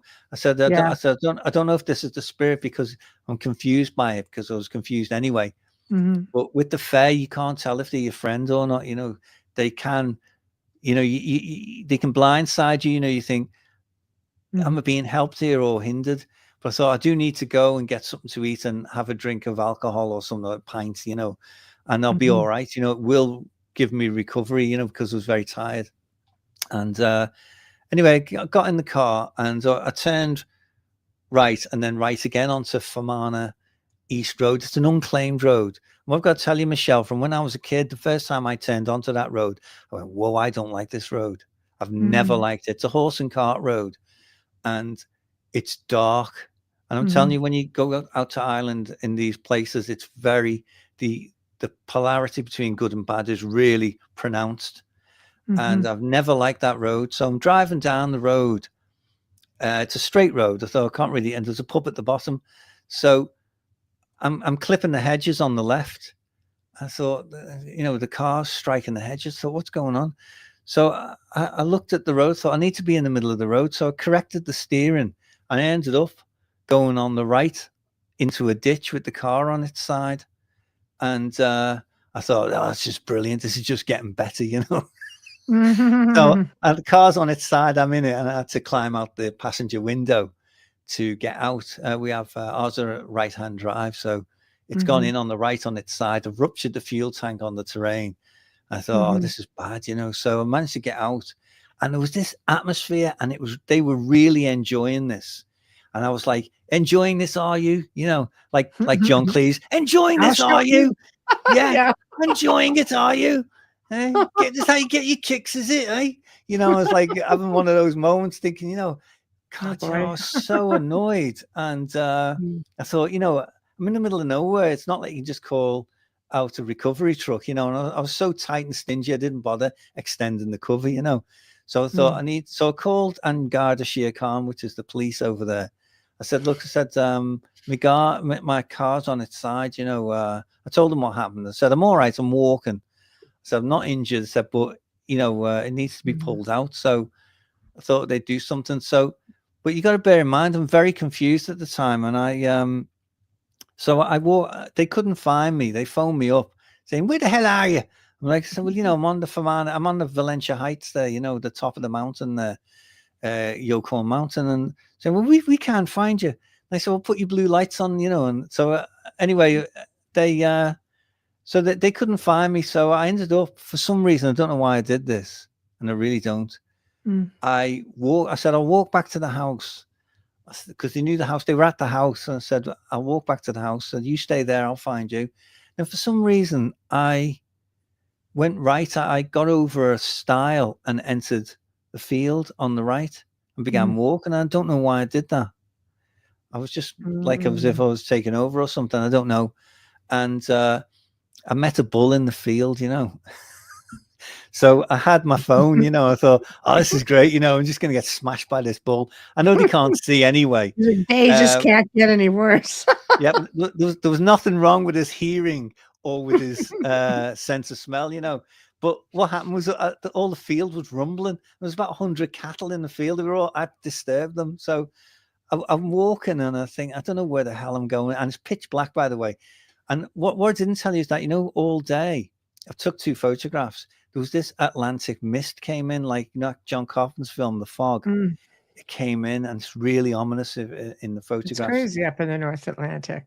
Yeah, and it's like this big, tall mist came in. It climbed up the mountain up to the house. So everything was like in a mist. It was a proper gothic sort of movie, you know. So I ended up, I kept going, and the fences are electric and they dig ditches before the fences. So I was having to go down to the ditch, try and climb up the other side, and then getting electrocuted on the fence. And I thought, oh, this is not good. You know, I was in a bad way. Laugh, but I can't believe it. Actually, you put yourself through that. I don't know why. I really can't explain why I did that, why I went that way. I don't know why. It's still a mystery. There's a lot I don't understand about it. Yeah. So I ended up, I managed to make my way, and I looked down. There's so much that happened. The ordeal, I won't bore you with it all, but the ordeal lasted 17 hours. It was before I was rescued. And anyway, I looked down, and there was like a flash of, like a strobe light. And I thought, oh, that's all I need. I'm in a thundercloud up on the mountain and surrounded by electrical fence, and it's getting wet. And I thought, that's all I need, be in the middle of a thunderstorm up here, And I took a photograph with my car, of the car with my camera phone, trying to catch these sprite things. There's some things on there, people can make up their own mind about it. But I was taking photographs, and anyway, suddenly the phone died. And I just knew it had been zapped. And so I couldn't stay in touch with the police. The police abandoned me, left me. And at the hospital the next day, I know, they said, well, we see it all the time. People get drunk, they crash the car, call us out, and then when we come out, they try and avoid us. I said, I'd had a stroke. I said, I wasn't well. And the Islanders, the Valentia Islanders, was like, they were absolutely apoplectic, saying, the man called it in, he's, the man is clearly not well, and because it was bad. And anyway, they apologized anyway. So it was what it was. I just thought in the UK, I'd been rescued there. They won't leave you. Even if you say you're okay, they have to make sure that you're okay welfare wise. So anyway, I thought, well, you're on your own here, Kev. So there's this flash, and I looked up, and there's these two golden orbs flying in an analemma shape over me against the moon. So I had my John Cleese thing going, enjoying this, are you? I was giving it all that, thinking that's all I need now. So I said to him, you're going to be abducted too. Yeah, that's what I said. I said, don't even think about that. I said, don't try that abduction stuff with me where you drop me down the road and I've got no memory of it. I said, don't mess with me. And I was quite forthright. Not in the mood. Yeah, not like, but they respond to that. And I was aware clairvoyantly of a discussion taking place between these two. And so they were scared. They came down a bit closer, and they were bright, and they were really bright. And here's the thing, I thought, I'm stuck here because they won't appear like this if anyone's going to happen along any moment now. So this is deserted for a while. They know they've got me for a while, and I thought, and I've got this kind of paralyzed sort of condition. I'm like, perfect. I was so honestly, I was so annoyed. I was to channel your inner John Cleese again. Yeah, and I was like, I've got to this stage of life, and I'm putting up with this, And anyway, so after a while, I wasn't going anywhere. They weren't going anywhere. I knew what they were. So what I did was, I said, I uploaded my book to them. I said, I wrote that, and you're in it. I said, I said, and I thought if the Testament of Aurea, which was Adam and Eve's daughter in the text, if her testament where she's attacked by the archons, she gives a diagnostic on how to deal with them. So I thought I need to do that. So I explained to them, I said, look, you come from the pre-existing God. Said you made from an abomination. I said I come from the spirit world. I'm made, I come from God, and so that you're known throughout time and human history as masters of deception. So after a while, I said, so I got round. I'm sitting there on this moss. It's heath land, and it's bad. It's full of it's bog and marsh, and it's really treacherous. And it's misty, and the moon's up there and everything. And so I said to them, okay, what do you want? Why are you here? So, and they said an interesting thing. I said, what is it you want from me? And it took a while. They come through and they said, redemption. That's what they said. Redemption. We want redemption. And I I said, for what? From you. Yeah. I said, for what? They said, for all we've done to you and humanity in general, you know. And he said, basically, the spirit listened to you. And I think they were asking me to pray for them. And I said, look, I said, I'm not going to agree to anything with you because you're masters of deception. I said, I don't trust you. I said, if you're sincere, you'll show me the way out here. So one of them moved off at like an angle of like, say, 2 o'clock. Second one followed it. And then it traveled along the same sort of line of travel. And the second one followed it again. So I said, right, I'm going to follow that line. I said, but if you lead me down a crevasse or something, or I break my leg or something like that, and I end up basically suffering here tonight, because I mean, I was close to death, to be honest with you. And I said, if I end up dying here, I said, you'll be pushed down into the pit of Tartarus even further, because you will have deceived me and led me to my death. And they have this connection, you know. And so I moved off. And here's the thing, they did take me onto the most treacherous part of the island. Now I've looked back at it. I've been back. I only got back a couple of weeks ago. I went back out again. And they took me onto this really treacherous part. And if you're going to kill someone, that's where you're going to do it. You know, you just can't get out of there. It's very, very difficult. The hedge is ancient. You can't, it's like the kind of hedge you get on racing tracks, you know. You can't, it's very difficult to climb over. And then you've got fencing along the side of it, which is electrified, and you've got to get over that as well. And it doesn't give you a shock until you put your pressure on it. So that, you know, you might touch it and it's not live, but the minute you put your weight on it, bang, you get a zap, and it can throw you, you know. It's not comfortable. I defy anyone to do. I don't know how many shocks I got. So I entered, and my clothes were torn to shreds. My trousers are hanging off me. I'm absolutely ripped to shreds. And so anyway, I kept, yeah, but it gets worse, right? Because what happened was I'm standing there. I come across this, like they dig turf over there. And you've got like this big depression in the land. And they've led me onto this depression. And I thought, I've got to go down there to get up onto the other side. And there's a kind of a hedge. So I thought, I got no balance, but there's reed grass, which told me it was waterlogged. I thought, that's full of water. So very carefully went down, step by step, trying not to trip. And eventually got to the other side. And I climbed up the other side. It was about 6 foot slope. It doesn't sound much, but there's nothing to grip onto. And I was at the point of fainting now. I thought, I'm going to pass out. I thought, I'm not going to make this. So I thought, I'll go for it. You know, no one's going to find me in this ditch. You know, if I pass out and I don't wake up, I might have another bleed out, you know. I'd had 2. So, you know, I might have another one. And I didn't see it as a fairy stroke at the time. But so anyway, I managed to climb up, and I was absolutely exhausted. And I was, again, heaving. This miasma come round. I was chucking. I thought, oh, here we go. Got this thing happening again. These 2 orbs are flying around. Pile it on. Yeah, they're flying around. And I was like, wow, you know, you really enjoying this. I thought, you are just so evil. Pure evil. I thought, well, people might, why give them a chance? Is because I didn't want anyone to say it could have been like the Star of Bethlehem, Kev. They were guiding you, your friends, and no, they weren't. You know, I'm psychic and I know what I'm talking to. So they, so then I'm looking around, and I thought, you know, I'm just in the middle of nowhere, don't know where I am. And then I saw someone coming down the lane, down the road, with like a torch, like, you know, off like a phone. I thought, good, civilization. So they could come swooping down the road.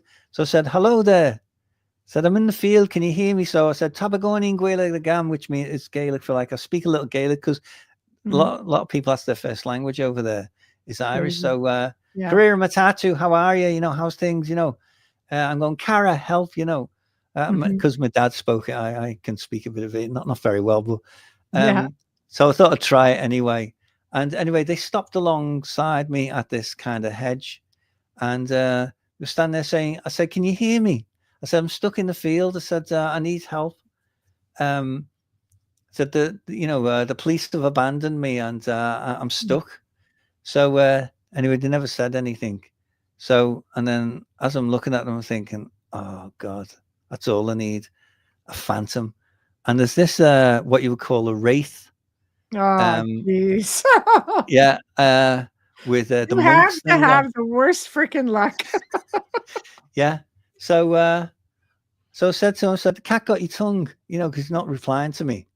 And I'm a bit disrespectful sometimes, I know, but most people would run away, but not me. And I think they were really, you know, he was impressed by that. But anyway, he was, what you call, nominated to make first contact. So I said, you know, that's all I need is a spook, you know.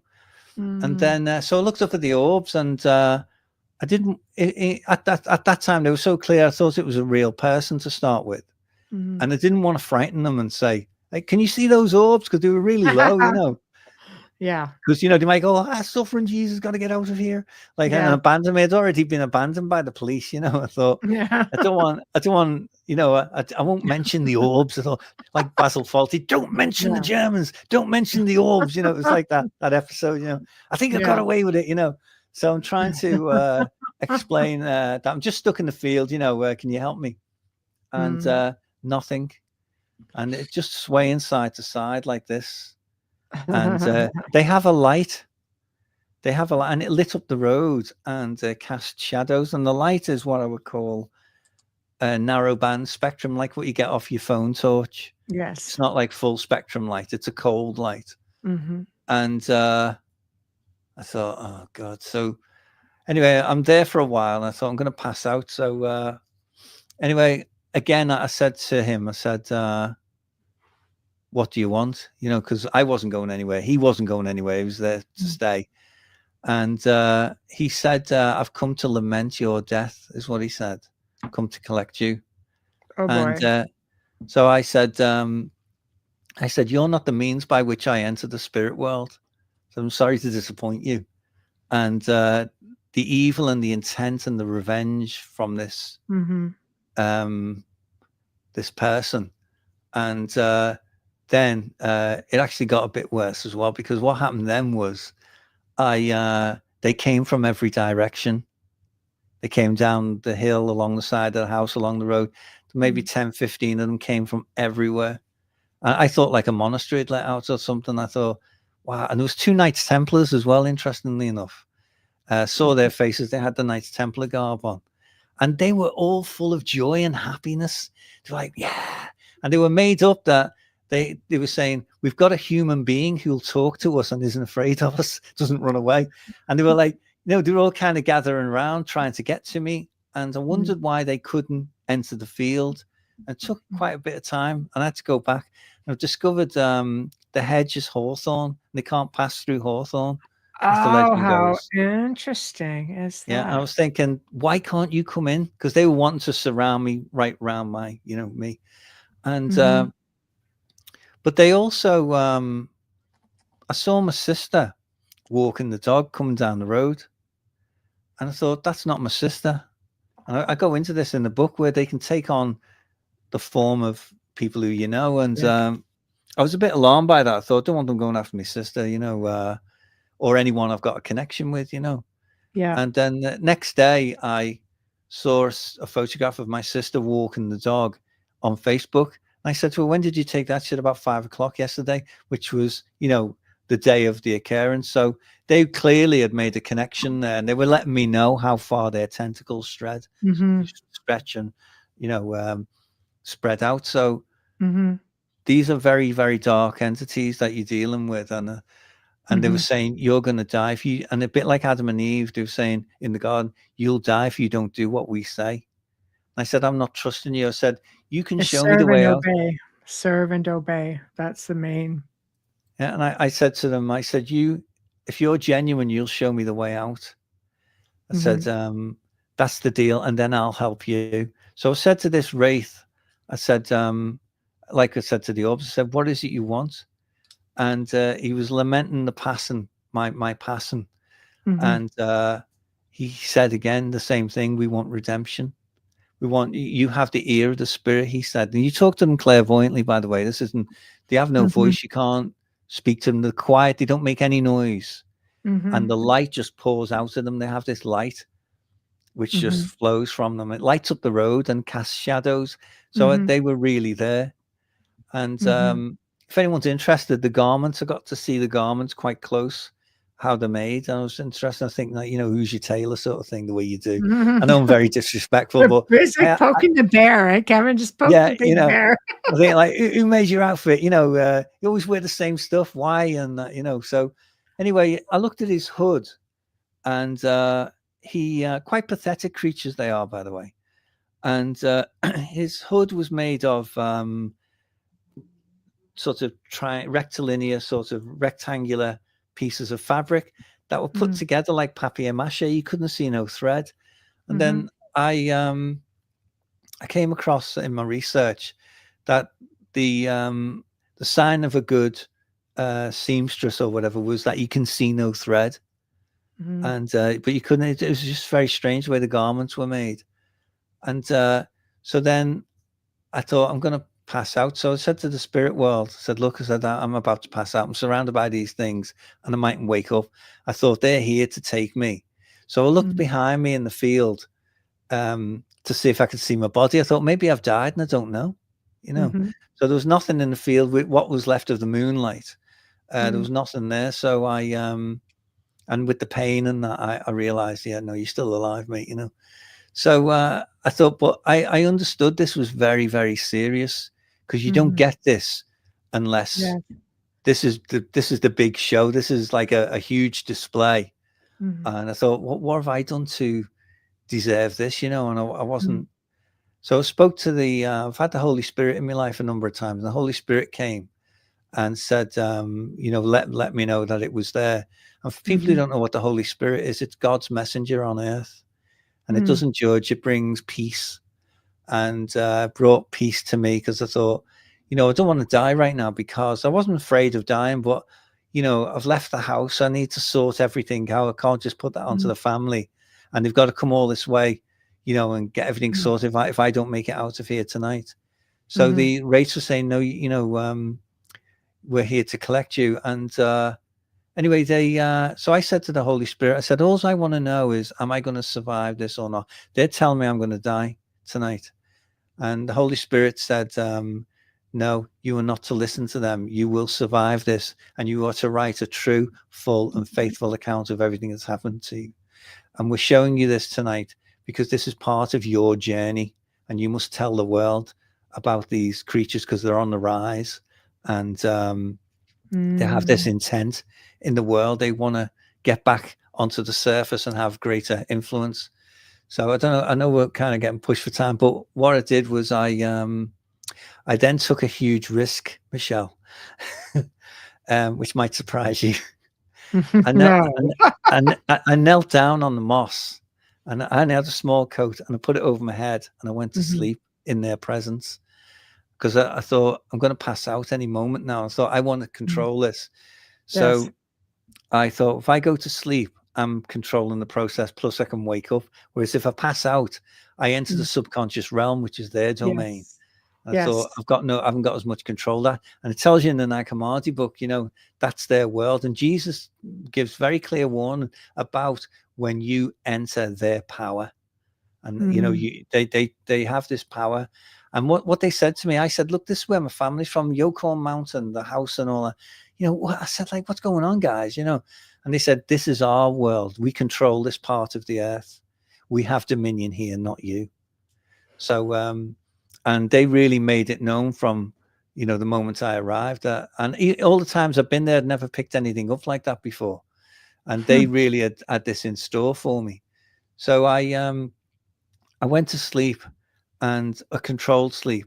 So the wraith at the sides of me said, made his presence known. He took me up a road. I'm on the astral level now, in the subconscious. I go up this little road with a light, and he's saying, come this way, you'll be safe. And I said what I said before, you're not the means by which I enter the spirit world. I said, I don't trust you. I'm not going with you. So I was curious. I said, because I kind of part live there. I said, where have you come from? He said, we've come out of the mountain. So I said, that may work with other people. I said, I'm on a much deeper level. I know you don't live in that mountain there. So where have you actually come from? Show me. And I took advantage of being in the sleep realm to access their world. And he took me to the top of Yukon Mountain, and he showed me a node. I'd never been up the mountain top before.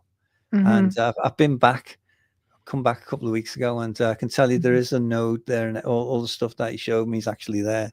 And I went down this shaft deep into the earth, and I went down about maybe not that far. I'd say maybe just a few miles down. And I came to this, showed me this city. I know this is all high strangeness. You always get more than what you bargain for me. I know that. But I love it. so he showed me this city, like in the distance, and I didn't want to go too far because I'm aware of what Jesus says about entering their realm, their power.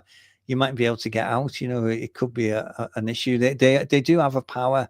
It's not all like what the Christians say. You can just banish them and all that sort of stuff. No, you have a battle on your hands. Is what they've done to me. I was under no illusion about what happened. I thought, you can do things. You've got right under my filters, and you know you've done something to me. And anyway, I ended up saw this city in the distance, and I would describe the underground realm as having a luminosity about it, and it had there was an order, a society down there. They have what I call a hierarchy, and there was a citadel. There was a system down there, is what I'm saying. And to my left was the figure of Anubis, about 15 feet tall, and he looked at me, and I thought, I'm not going past you, mate. I said, I said, no, seen enough. Thank you. Bye. You know, like, John, please. Thank you. Yeah, that's enough. Yeah. I thought, I've seen all I want to say. So I said to the spirit world, come on, wake me up. And so I woke back up in the field, and still surrounded by this clan of wraiths that were really intent. The ones that I saw the faces, like the Knights Templar, they were just hostages that belonged to them. But they were so amazed that someone wasn't running away. And they said, we want you to pray for us. We need redemption. And but I still wouldn't trust them. And they haunted me for months afterwards. They still do. Once they get into you, and once they get into your home, your house, they leave a scar. And I'm not just talking about the physical injury.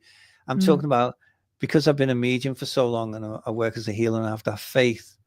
They haven't been able to drive me insane, but they showed me in those moments how they drive people crazy, and people are absolutely insane, and they get to gather their souls, and that's what they do. The gatherers of souls, they're very dark, and no one on the island has tried to. You try to speak to people about things, but here's the thing that really gets under my skin about islanders: they're in total denial about their culture and about these myths and legends. They just say, oh, it's all just mythology, and it's all just superstition and all that. But I said to the police the next day, I was joking, I said, you see some things up on that mountain, don't you, at night, and you do it like this, say, yes, you do, like, I thought, yeah, you've probably seen stuff up there as well, but it's very so they have this this power, and they haunted me for a while afterwards,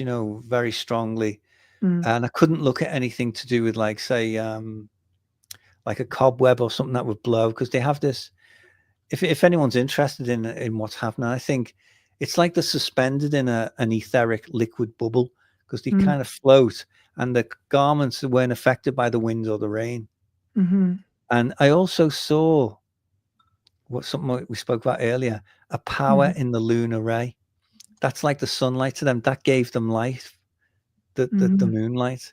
And they were like bathing. They come out like we go out in the sun and enjoy ourselves. They were doing the same in the moonlight. They really love. There's something in the lunar ray, and the Nag Hammadi touches on it, that it possesses a secret. And you can see that, like that ray that gives them light and gives them life. So I know it's a bit. So I don't know what anyone might make of that, but it's but those things are real, and they they don't have your best interests at heart. And I would say to anyone not to have anything to do with them, to really stay away, because they can damage you, and they can. It's like a claws come out and scratch my aura, the very core matrix of me. They've left a scar there, and sometimes it goes over in my head over and over again.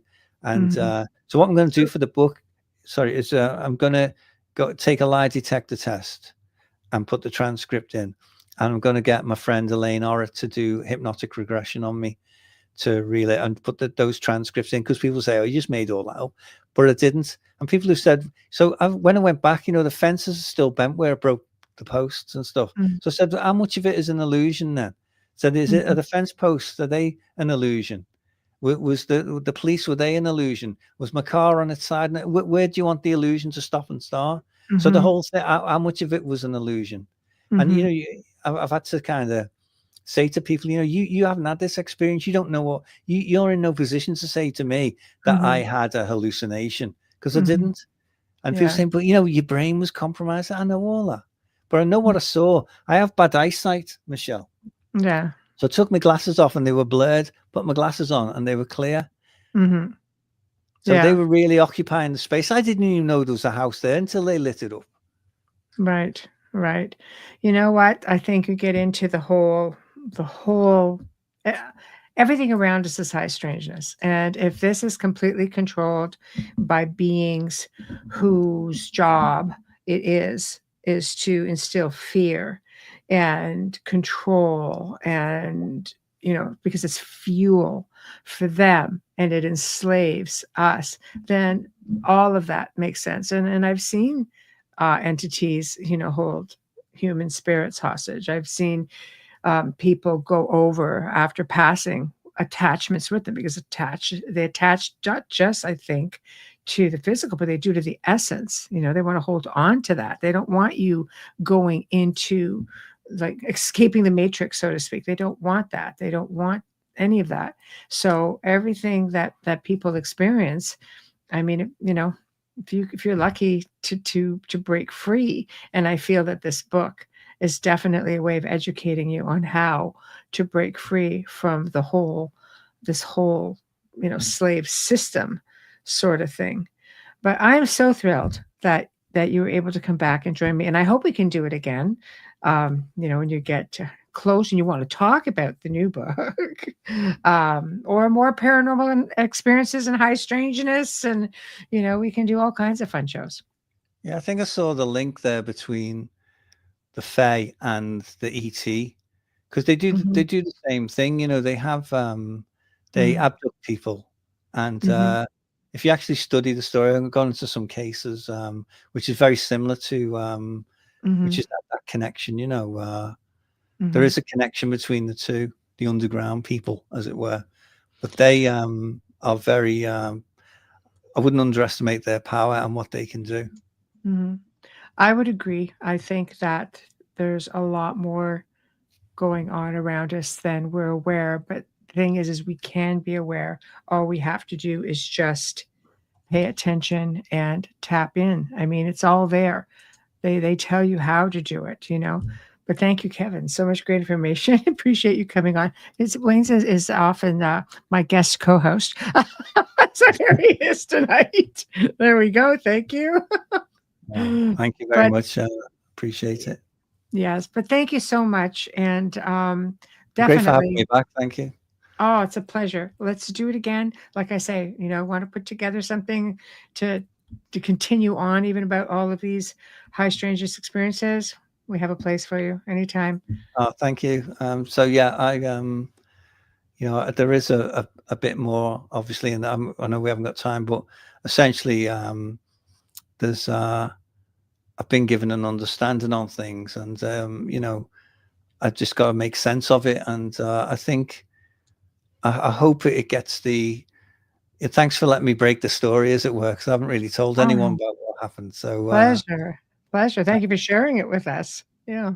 But I didn't expect that. If you'd have told me about that sort of thing beforehand, I even as a spiritualist would have thought maybe not, but when it happens to you and so clear, and with such clear intent, they really had something planned for me. In the spirit world, we're not kidding when they said, when you get to Ireland, you'll get that last chapter. So put it in as the last chapter as a précis of the story, but it requires a separate work altogether. And I've been getting a lot of help from the spirit world, being shown things, and they've really helped me out. I'm going up to Scotland next month to Aberfoyle to visit the grave of Robert Kirk. He had an encounter, a fairy stroke. He was killed. He was the minister there. Certain parallels between me and him. And I'm going to see if I can communicate with his spirit and find out. He wrote the Fairy Commonwealth, which is about their society, and he was bang on that it's based on an aristocratic model. That's exactly what I got. Princely rulers. It's not a military model. It's an aristocratic sort of setup they've got down there. But they are going nowhere. Yeah, it's very dark. But let's bring this to the world and make sure people. And what they said is we have our tentacles deep in your society.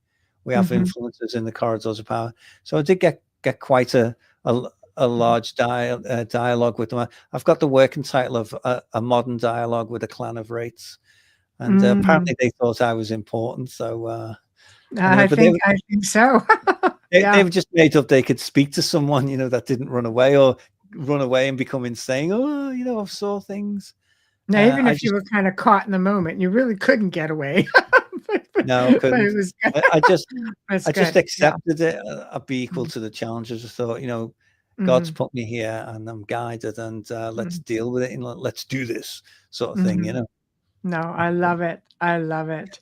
Well, thank you so much. I have to sign off. No, thank you very much. I'm going to go to bed now, which might surprise you. Well, yeah, you know what? Thank you. You were a complete trooper staying up this late.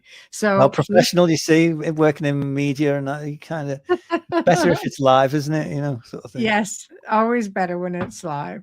But I will be in touch, and let's put something together and have you on again. I would love that. Thank you very much, Michelle, and thanks to everyone who listened to my story. Thank you very much, or account as I call it. Yes. Thank you. All right, Kevin. Thank you. God bless. Bye now. And you as well. Bye-bye. Bye-bye. Well, we have come to the end of another great segment. Boy, did that go into a direction I totally did not expect. But you know what? I love the blend of how everything comes together, because it really does. Everything is connected. Whether we believe so or not, it truly is. Now, tomorrow night, we're welcoming back Bart Sharp, and we're going to be talking. He's a very dear friend of mine, also a host here on the show, or on the network. And boy, I'll tell you, he's really gifted individual. He's really wonderful. We're going to be talking about spirituality, power spots, how to let ET consciousness and their power spots enhance your life, raising vibrations. He does the Mary Magdalene tours out in France, actually. So we can talk about that a little bit, a whole lot of things to touch on. So thank you guys all, to those in the chat room. You're all awesome as always. Big thank you to Folgers Coffee. Thank you to Justin Snicker and Steve McGinnis. Thank you to United Public Radio, 107.7 FM in New Orleans. And guys, we shall see you all tomorrow night. Good night.